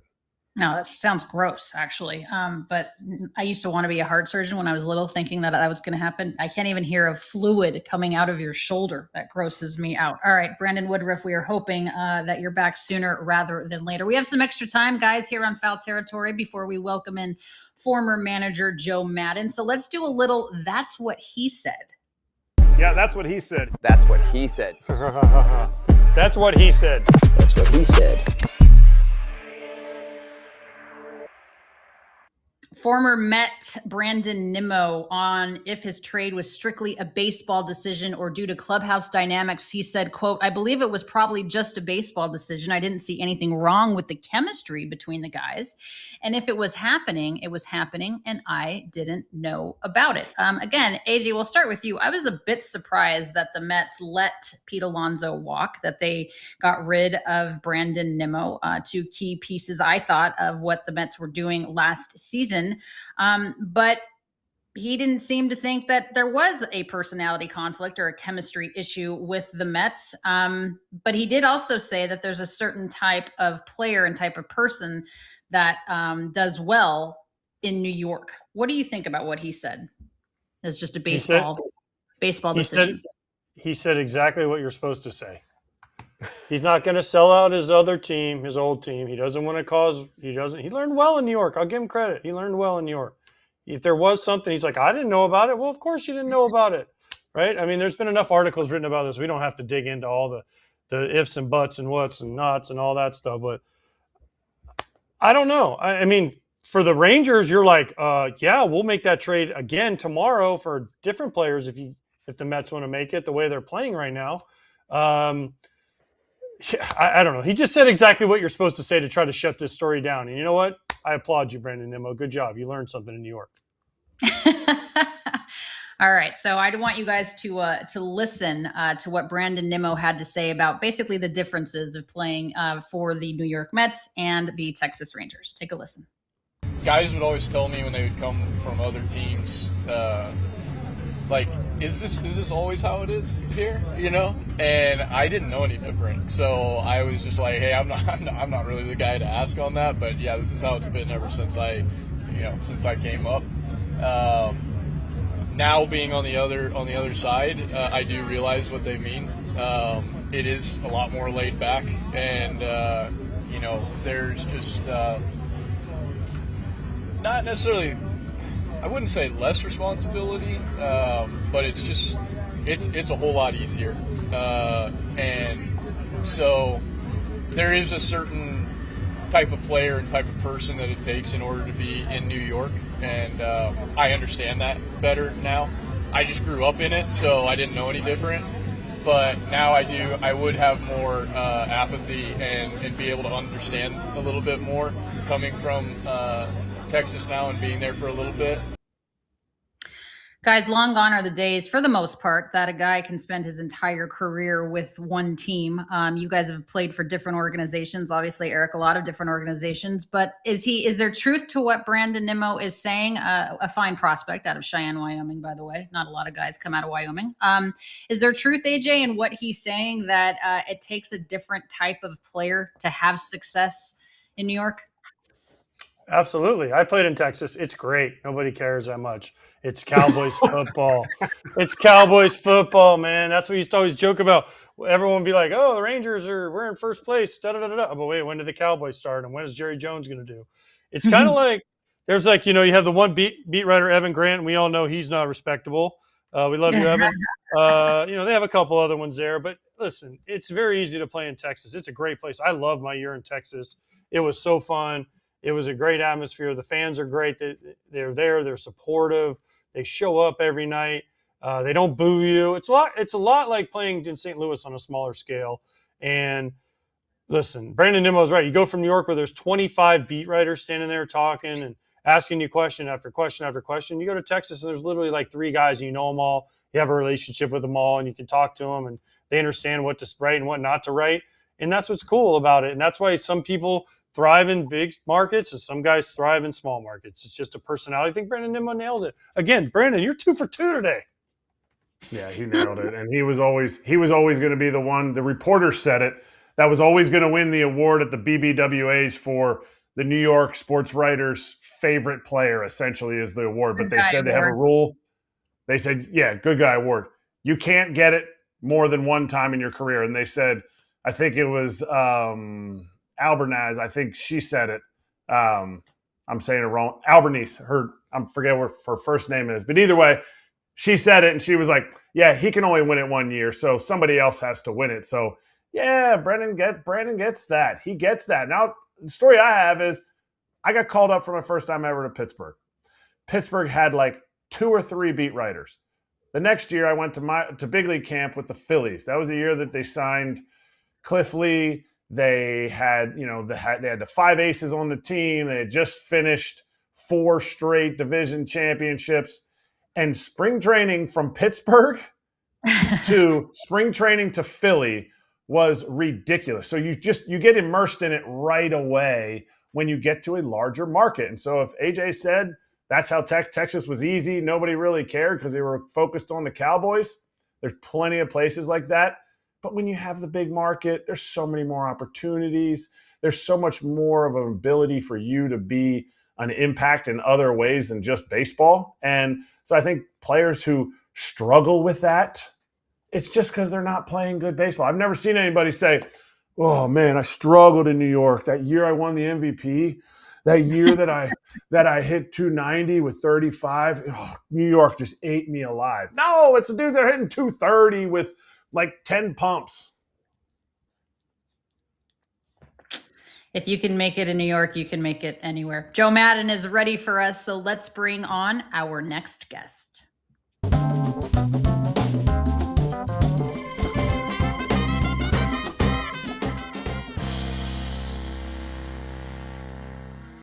Skip, it's great to be with you. It's been a long time since I have had the opportunity to talk with you. So, Joe, thanks for coming on with the boys here on Foul Territory. Let me ask you first about Shohei Ohtani. Taking some more days off this year. Dave Roberts is saying that sometimes he'll hit when he pitches and sometimes he won't. How would you handle that situation, Skip? Well, first of all, nice to see you guys again. Very cool. And the one thing you mentioned about the marketing, the market or large market or small market, I like the large market because of the accountability component to it. Also, I was good with that. You go to Wrigley Field every day. There's a large level of accountability from the fan base too, and then of course the press, like you said, there's the group within the press that you kind of feel comfortable speaking with, and some you're not so comfortable speaking with. But that's okay. It's all a part of the entertainment industry. I had to get that out of the way. However, Shohei, the way I did it with him was we had a meeting in spring training, and the rules were there are no rules, meaning you tell me. I've never had a guy that did both since I did it in Little League, probably right pitch and play a position. And so I really wanted to stay out of that. The one thing we settled on back then was that if he thought his legs would tell him the whole story, if his legs felt fatigued at all, we would not do both. But he would tell me the night before he had a pitch what we're going to do. So I'm just curious if this is his idea or if it's the Dodgers' idea. That would just be my take on the whole thing. Because knowing him, he believes that the team stands a better chance of winning on the day that he pitches when he hits. That was his logic. It's pretty good logic. So I'd be curious. I'm just curious to know where that's coming from. As he gets older, it was probably part of the equation, I would think. However, I don't know any of that. So for me, it would be a conversation with Show. If he's in a little bit of a slump, I would not worry. He needs to get back into left central. When he starts pulling the ball, he gets pull happy, pulls off pitches outside, the slow rollover, et cetera, et cetera. He'll come out of that. So I always like to follow his lead in this situation. Dave's quote was, "We were thinking about it, but it wasn't for certain. And then I saw body language from him and some of his swings." What do those things look like when you're talking about the best player on the planet and you have to evaluate that as a manager? Well, yeah, I mean, that comes, like you said, it's individualized regarding who I'm watching and the observation. Normally, that would be, I'm just talking about, he's pulling off a lot of stuff, maybe swinging the pitches in the dirt normally, and he'll chase the high fastball too, but it just totally out of character. He looks like he's defeated in a sense. When I say he, I'm talking about any baseball player. I'm not talking about Show specifically right now. I think that's what you're looking for. I always like to look in somebody's eyes, and you get that blank look about him to the point where he just seems totally frustrated, has no answers. And sometimes in that situation, a day or two would be the route I would go off, like just a day off. And I guess just by pitching and not hitting, that would be considered a day off. But with a guy like Show, a player that has like a pretty good baseball card on the back, the numbers are pretty solid, and he's still young in the prime, whatever. I would probably, I think pretty certainly, I would talk to the fella first. I would not make a unilateral decision right here saying you're just done, you're out. I believe that you need a couple of days off. It would be a conversation. I probably would be very persuasive, possibly, like in my conversation with the player, like trying to get him to want to understand this is best for him right now. It might get to the point of it gets really ugly that you just say, listen, I want you to take a day or two off. But the original concept would be conversational. My observations, I would try to relay them to him. This is why. It's what I'm seeing. Of course, numbers would back it up. But when a guy's got some stature, I would take it a little bit more slowly. Joe, have you Yes, ever AJ. told a pitcher to throw at a hitter? Yes or no? It's a yes or no question. No, I never did. Okay, well that's a lie because you threw at me all the time. So that's a lie, Joe, okay? So at least 5 to You said- 17 times you had your pitcher throw at me. That's fine. I get it, okay? But what about last night? What happened?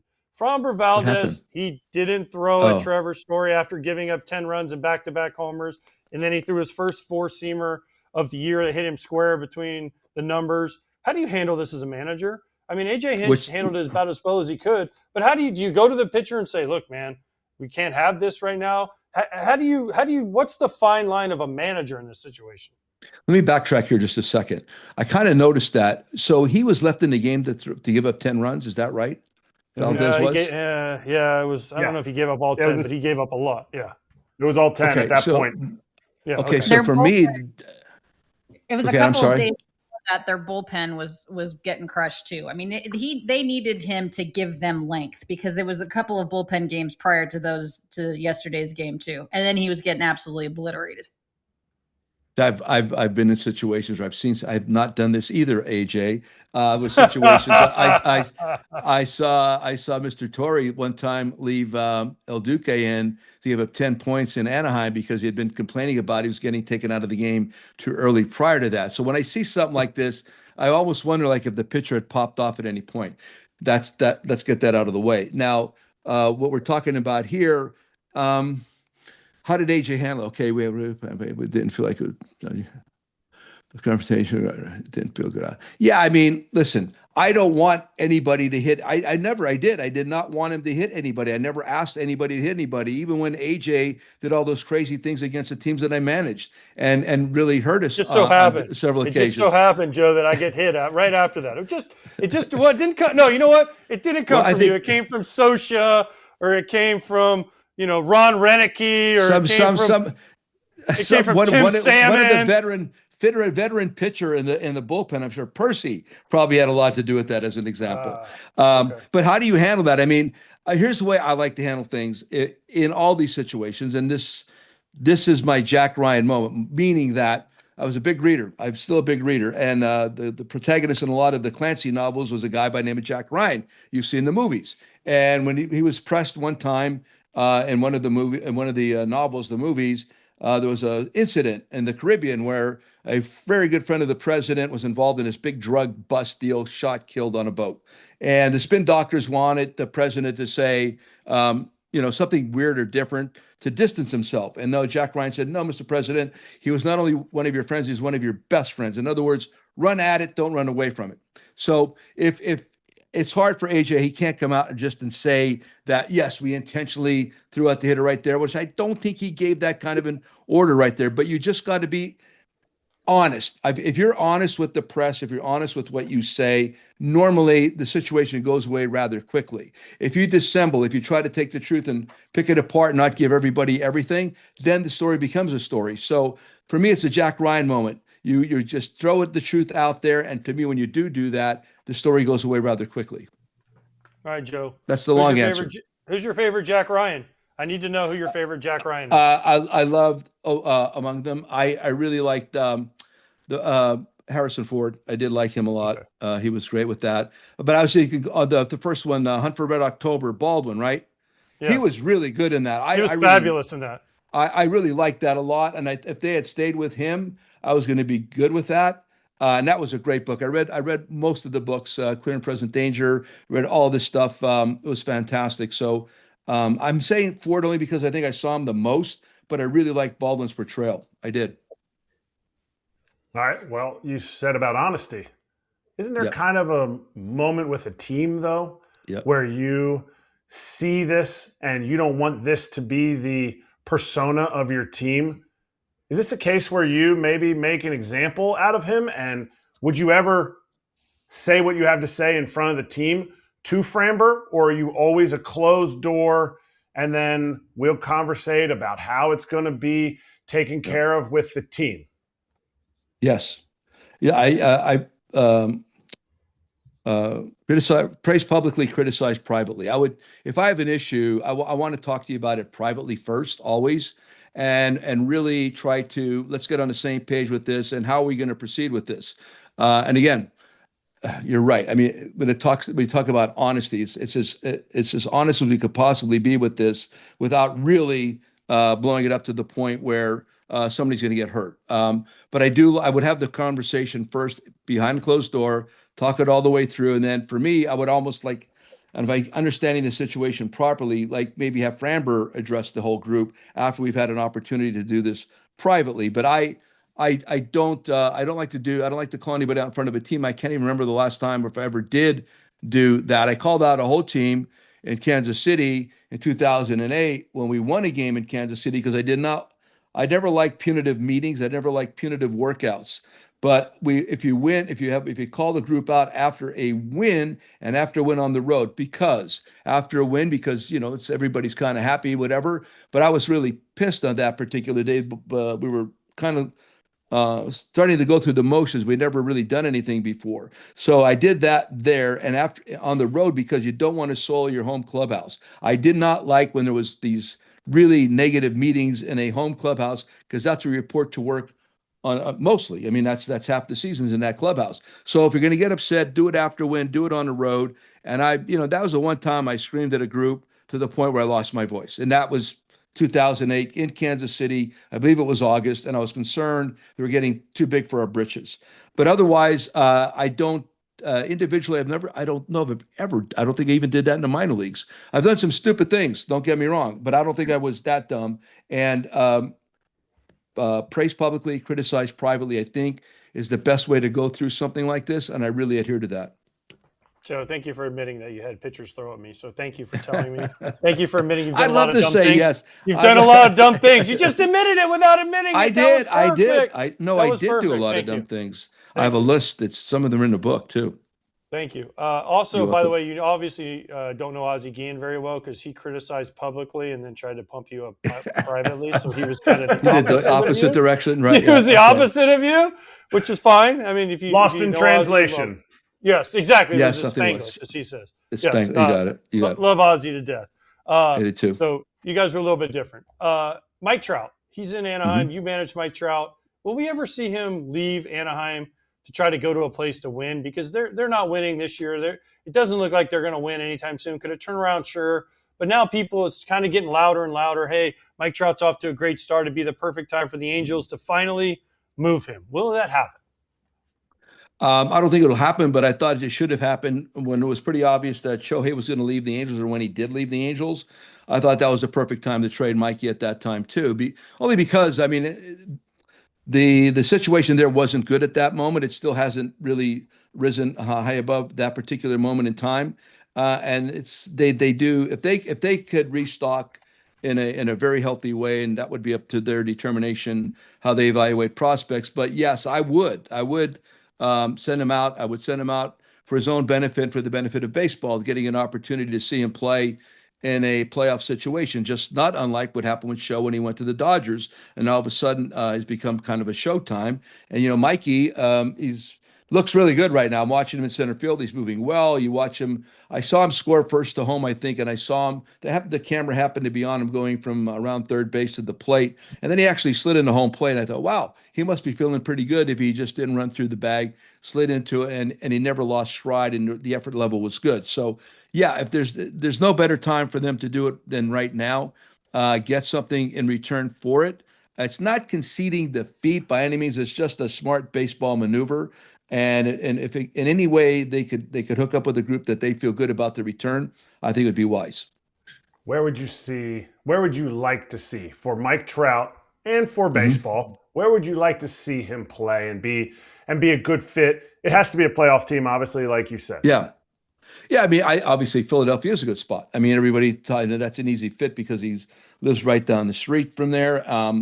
And I like what Crawford's doing there. I think he's going to be a fine young player. Brandon Marsh is there. I know a lot of those guys, but I think Mikey in the middle of that whole situation, being right-handed, would be very helpful for that particular group. I think he would thrive in the atmosphere. He knows what it's like. I think he would fit into Philadelphia very easily. You were just talking about playing in New York, and that's an acquired ability. Also, I think to a certain extent, playing in Philly can be described in the same way. So someplace like that, I think would be great. I mean, but primarily, I would say Philadelphia. If I had one landing spot, I like him in Philadelphia. I think that makes sense. And I think he can be kind of a real difference maker for them since the firing of Robbie, which, again, I hope people don't read that wrongly, because Robbie Thompson's a very good manager, and they're just benefiting from the fact that the Phillies, I think, were kind of embarrassed that their manager got fired, and all of a sudden the accountability factor's gotten even higher. So it's just another little pump that possibly could get them over the top. So I think the perfect landing spot. I don't even know what their minor leagues looks like regarding return and prospects, but that would be a perfect spot for Michael. Joe, you brought up Robbie Thompson, and I believe he's just such a good baseball man. Alex Cora fired first, Rob Thompson a couple of days after that. Did the timing of these particular situations surprise you? I mean, at the time, I don't even think that they had played 30 games into the season. Yeah, it's kind of tough to decide at that particular point. I was let go relatively early, but not that soon.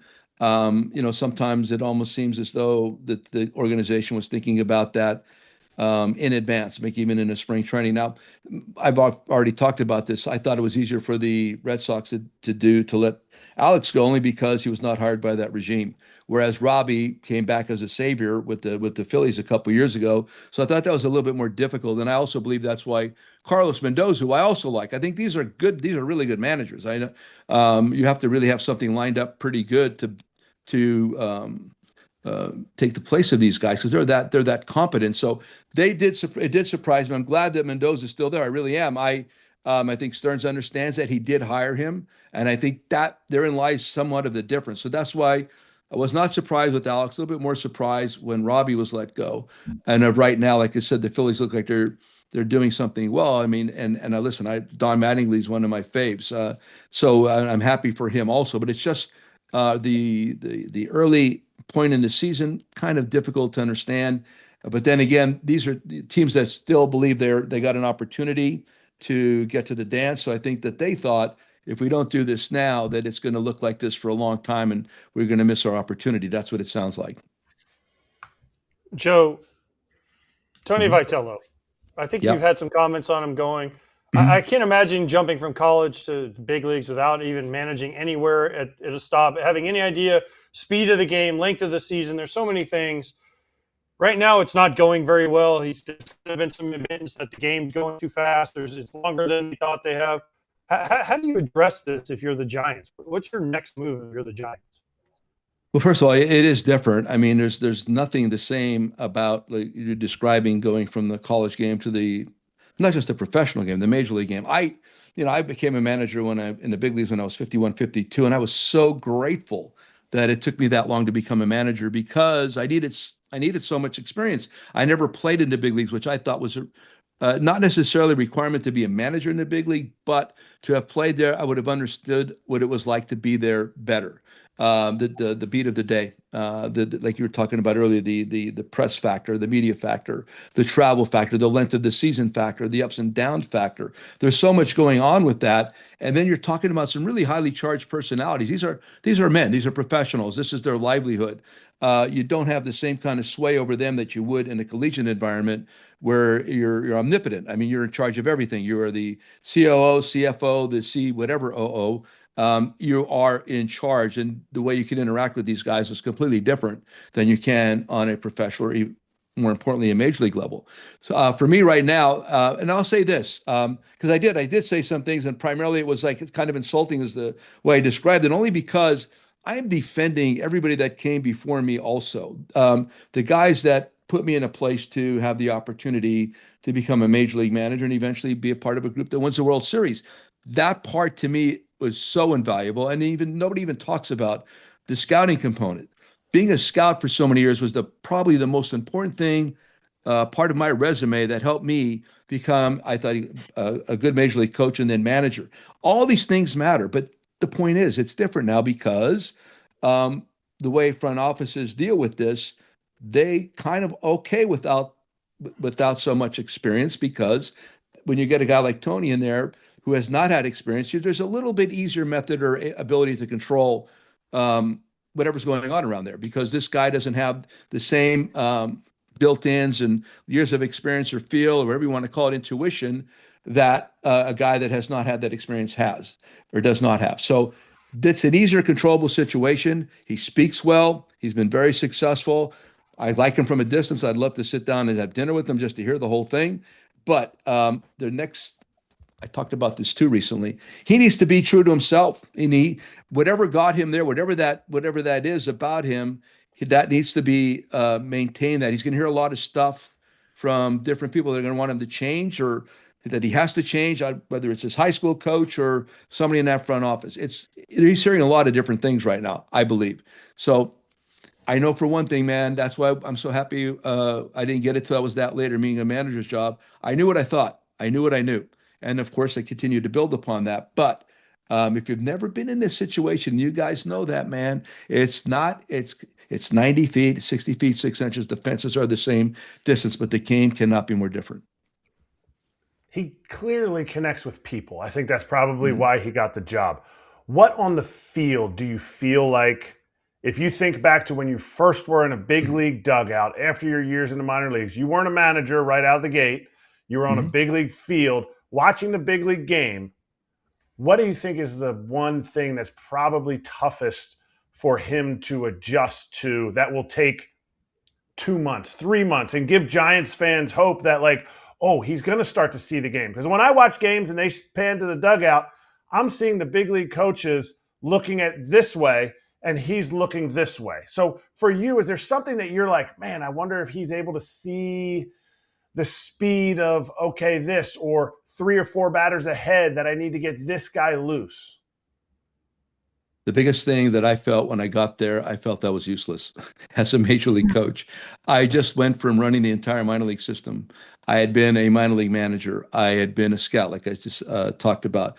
But when I got there as the bullpen coach, Marcel took me up there, Marcel Lachman, I felt useless. I sat in on team meetings and I listened to different coaches present the information regarding the other team and just the other team in general. I've not been around. I've not seen these guys in person.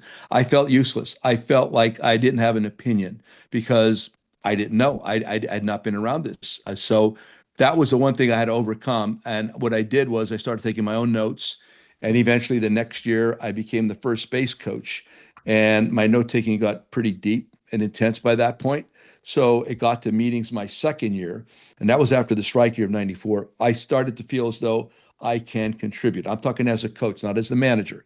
So I was very versed as a manager. I ran instructional leagues, I ran spring trainings, I ran teams. I was a scout. I was in charge of territories. But I felt absolutely useless when I got to the big leagues and attended those meetings when I first got there because I think it was quick and I didn't understand what we're talking about. I went through this whole thing in the minor leagues, absolutely, but the game is, like I said, it's the same, but it's completely different. So it took me a while to get up to speed, observing the other teams, watching other players, and starting to understand when we talk about how to pitch to somebody, how to play, how to defend somebody, or just like you're suggesting, the speed of the game, which I'm very pleased that I did get that opportunity to manage in the minor leagues because that didn't bother me as much when I became a manager eventually. But the whole thing is, you have to feel like you have a chance to make an impact.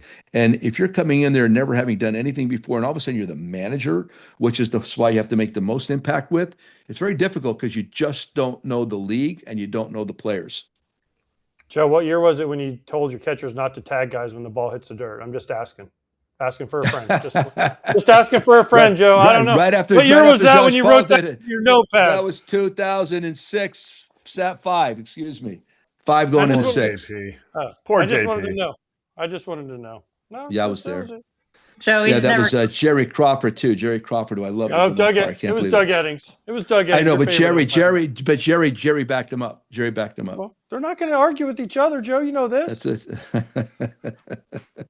Joe, you recently had a conversation with Jason Jenks of The Athletic. You guys put together Joe Maddon. Yeah. These are the 3 best leaders I managed in Major League Baseball. You've been around this game a long time. You've had a lot of guys that you've managed.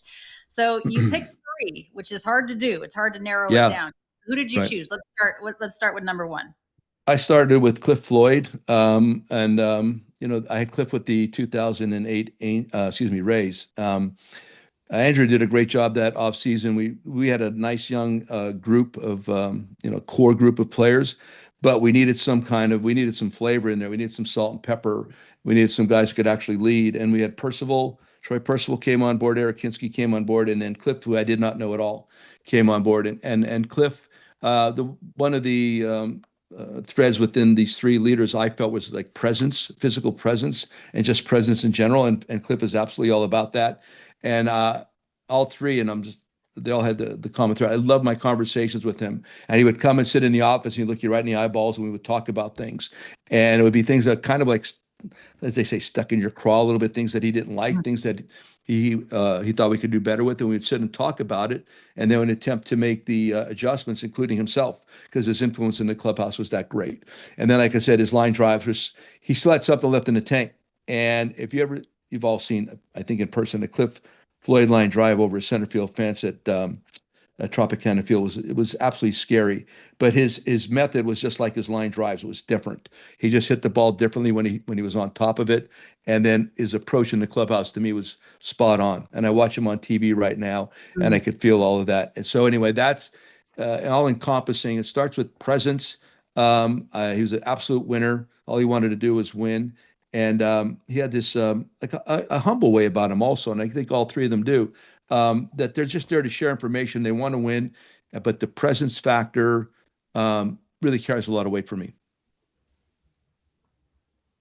What about number two? Who's your second guy on there? Number two, I had David Rossi. And David, when we were at the Cubbies, and I got to know him via phone conversation in my 1965 Ford Galaxy. We got Theo and put him together with and I'm sitting behind a grocery store in Tampa talking to David Ross for the first time. And God, did I like him.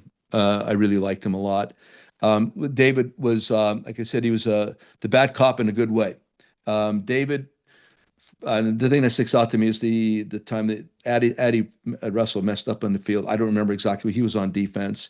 And so the inning over, he's walking towards the dugout, and I see David walking to that end of the dugout. So I always stayed in that one corner. So I just started looking to my left, and I wanted to say, okay, what's he going to do, or how's he going to do it? So I saw the conversation. It looked a little bit bloody, but not horrible. And then afterwards, I wanted to make sure I spoke to David to listen, man, I really appreciate what you're doing. It's necessary. Thank you. I just want you to always understand attempt to understand who you're speaking with and how strict or stern or whatever you can be with that person without blowing him up too much. That was the only thing. I was like a teachable moment for me to David at that point also. But he would do that. One time, it's in the article, I pinch hit for him. He did not like that. He came in my office after the game, and David wasn't the greatest hitter, and we probably had a situation, platoon stuff. I probably put Miggy in, I don't even know, lefty. He didn't like it. So he came in my office, and we went over it for a bit. We went back and forth pretty well. It was very open, honest, and I could still see him sitting across from me. But by the time you're done, both sides are so honest that you respect each other. I told him what I thought. He told me what he thought. Says, okay, but if I had to do it again, I might, regardless of what you say right now. But it kept going. And then finally, it was like, became even better friends in a sense, manager, player, friend at that point. But I love the fact that he would hold the players accountable in a way that, and again, presence, delivery. The guy has become a major league manager. I think he deserves another opportunity, but he had that way about him also. Plus a tremendous sense of humor. He's a very funny fella, and he's passionate about what he does. Skip, the third guy on your list is one of my favorite people in the game, Jay Hay. Yeah. What do you love about him? Same thing. I mean, I didn't really have any kind of a confrontation with Cliffy, but the other two guys, I don't want to say confrontation, but a really good discussion. So Jay, we were in another guy with tremendous presence. He just walks in a room. He's pretty imposing. We had a playoff game in San Francisco, and he was struggling at the plate. And I guess we were facing a lefty. Could have been Bumgarner. I don't even know, but I did not start him in the playoff game in San Francisco. And he comes into my office, and we sit down there, and he's pretty upset. He feels like he needs to be out on the field for us to be as good as we possibly can be. And I can't argue with that. I always wanted him on the field. Always. We were always better when Jay was on the field. We needed to score some points that night. So I explained it to him.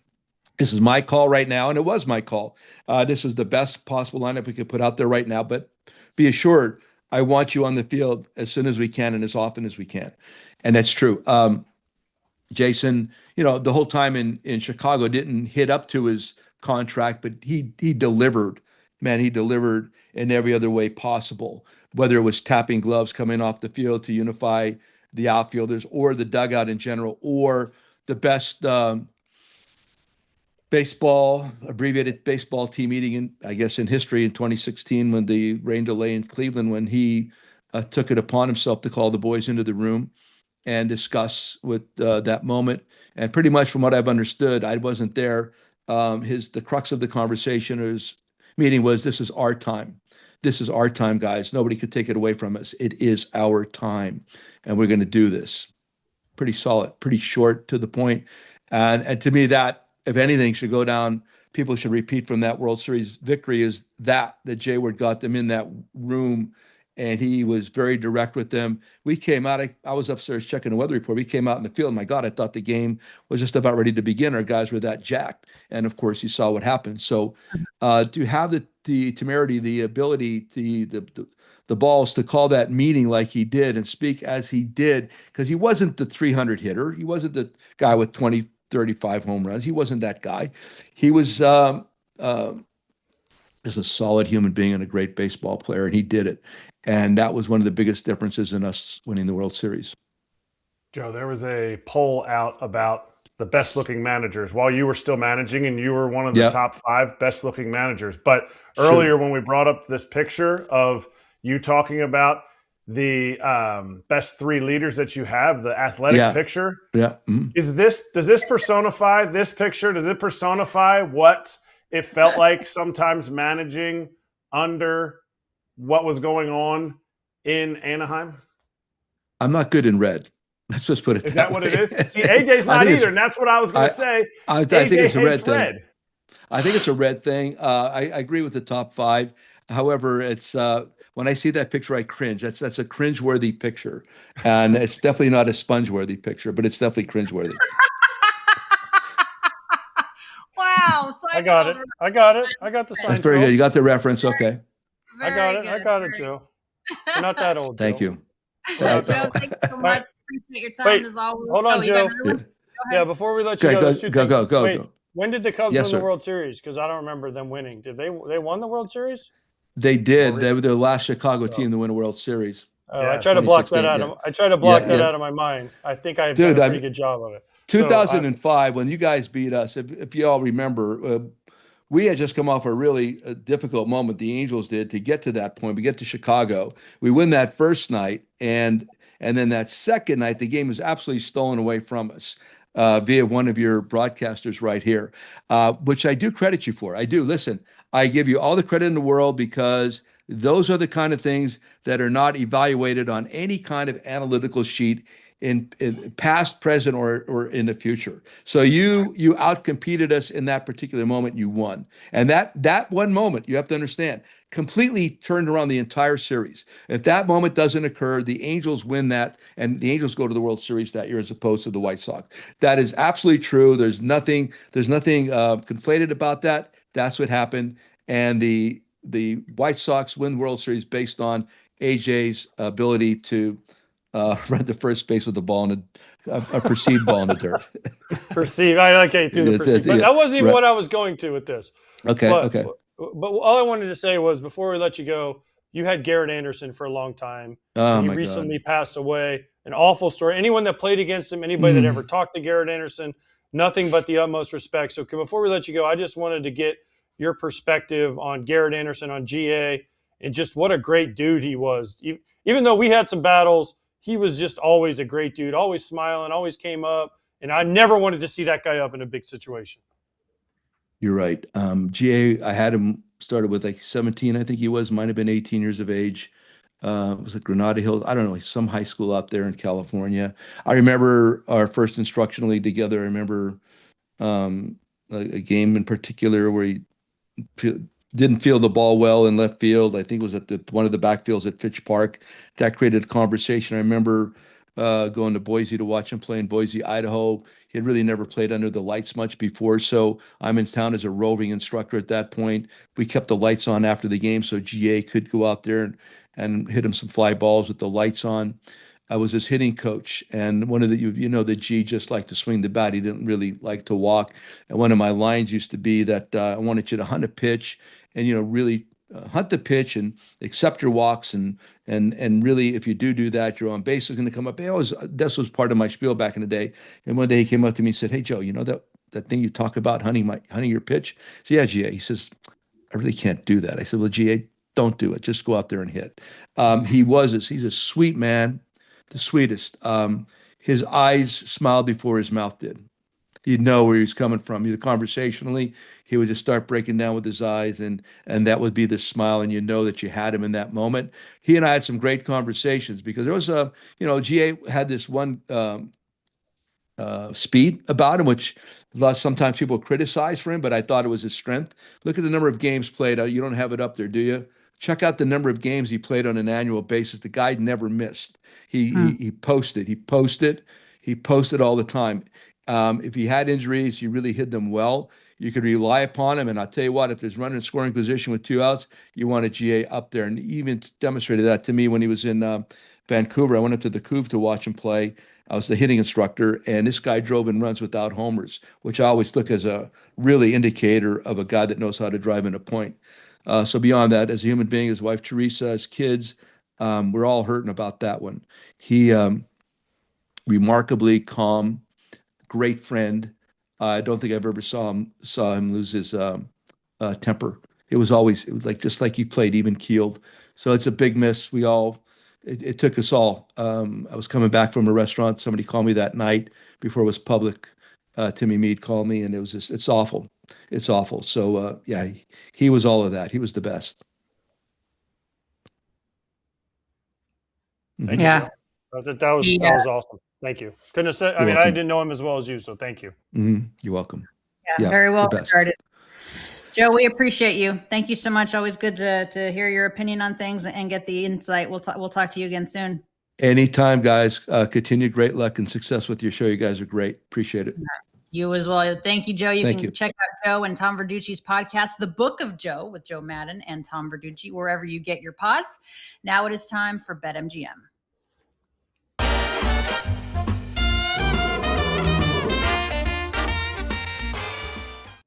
All right, we're going to check in on how you guys did yesterday. Scott Braun and AJ, you guys did not do well. Erik, you hit. So Minnesota versus Washington, over under on runs. Is that right? Erik, you hit it. Yeah, I took the over. I can't believe Alcantara didn't go over for you. Because Sanchez, I think Sanchez awful. had I can't believe it. I thought that was the lock part. Sanchez He got 6. whacked. I think he got 10. Yeah, he got whacked, by the way. He went like 4 innings and gave up 7, I think. He got Crazy. whacked. Money bags. 3 of us are up. 2 of us are down. I'm actually going to be on a show tonight with Papelbon, so I'll have to discuss this with him. I'm down 135. He's down 714. Scotty B up 284. AJ, you're up the highest at 394. Duh. And Erik, yeah. Duh, And then as if. right As there. If, bro. As if. All right. Before anybody gives their locks for today, let us hear from Senor Papelbon.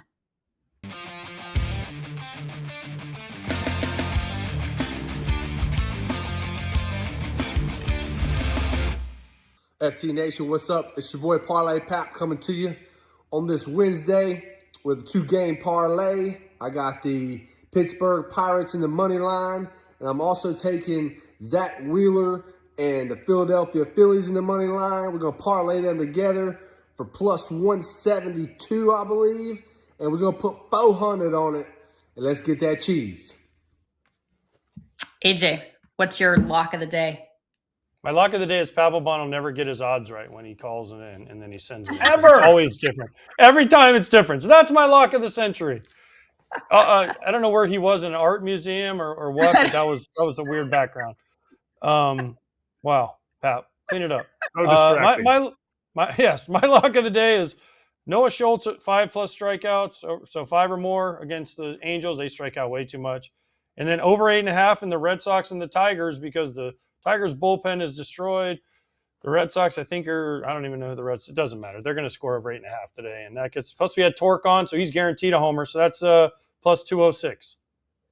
All right, maybe Pap was like getting some renovations done at his house, and it was like the plastic stuff like that you hang up when you're remodeling something. Erik, what is your lock of the day? I think it was plaster in his foyer of his ginormous house down in Mississippi that cost $3. But my lock was actually my lock before the game got snowed or rained out, whatever it was. Freddie P in Colorado, 7+ strikeouts. Freddie P, when he goes to Colorado, that Freddie fastball comes out and just keeps going higher and higher in the zone. So it's paying out. I don't even know, plus 114, plus 115, whatever it is, get that cheese. It's rare to pick a pitcher as your pick in Colorado, no? Just strikeouts. Just want Freddie P to get some Ks, some punchies. Okay. Fair enough. My lock of the day is the Red Sox money line. I'm taking the Red Sox, putting down 105 to win 100. All right, looking to take your MLB action to the next level this season. Boosted odds are here to crank up every pitch, swing, and home run. BetMGM is hooking you up with your very own MLB odds boost token to get things started this weekend and all season long. Just add any MLB bet to your bet slip. Activate your odds boost token and lock it in. If your bet hits, you're cashing out with an even bigger payout. Gambling problem or concern? Call 1-800-GAMBLER. Let's slap.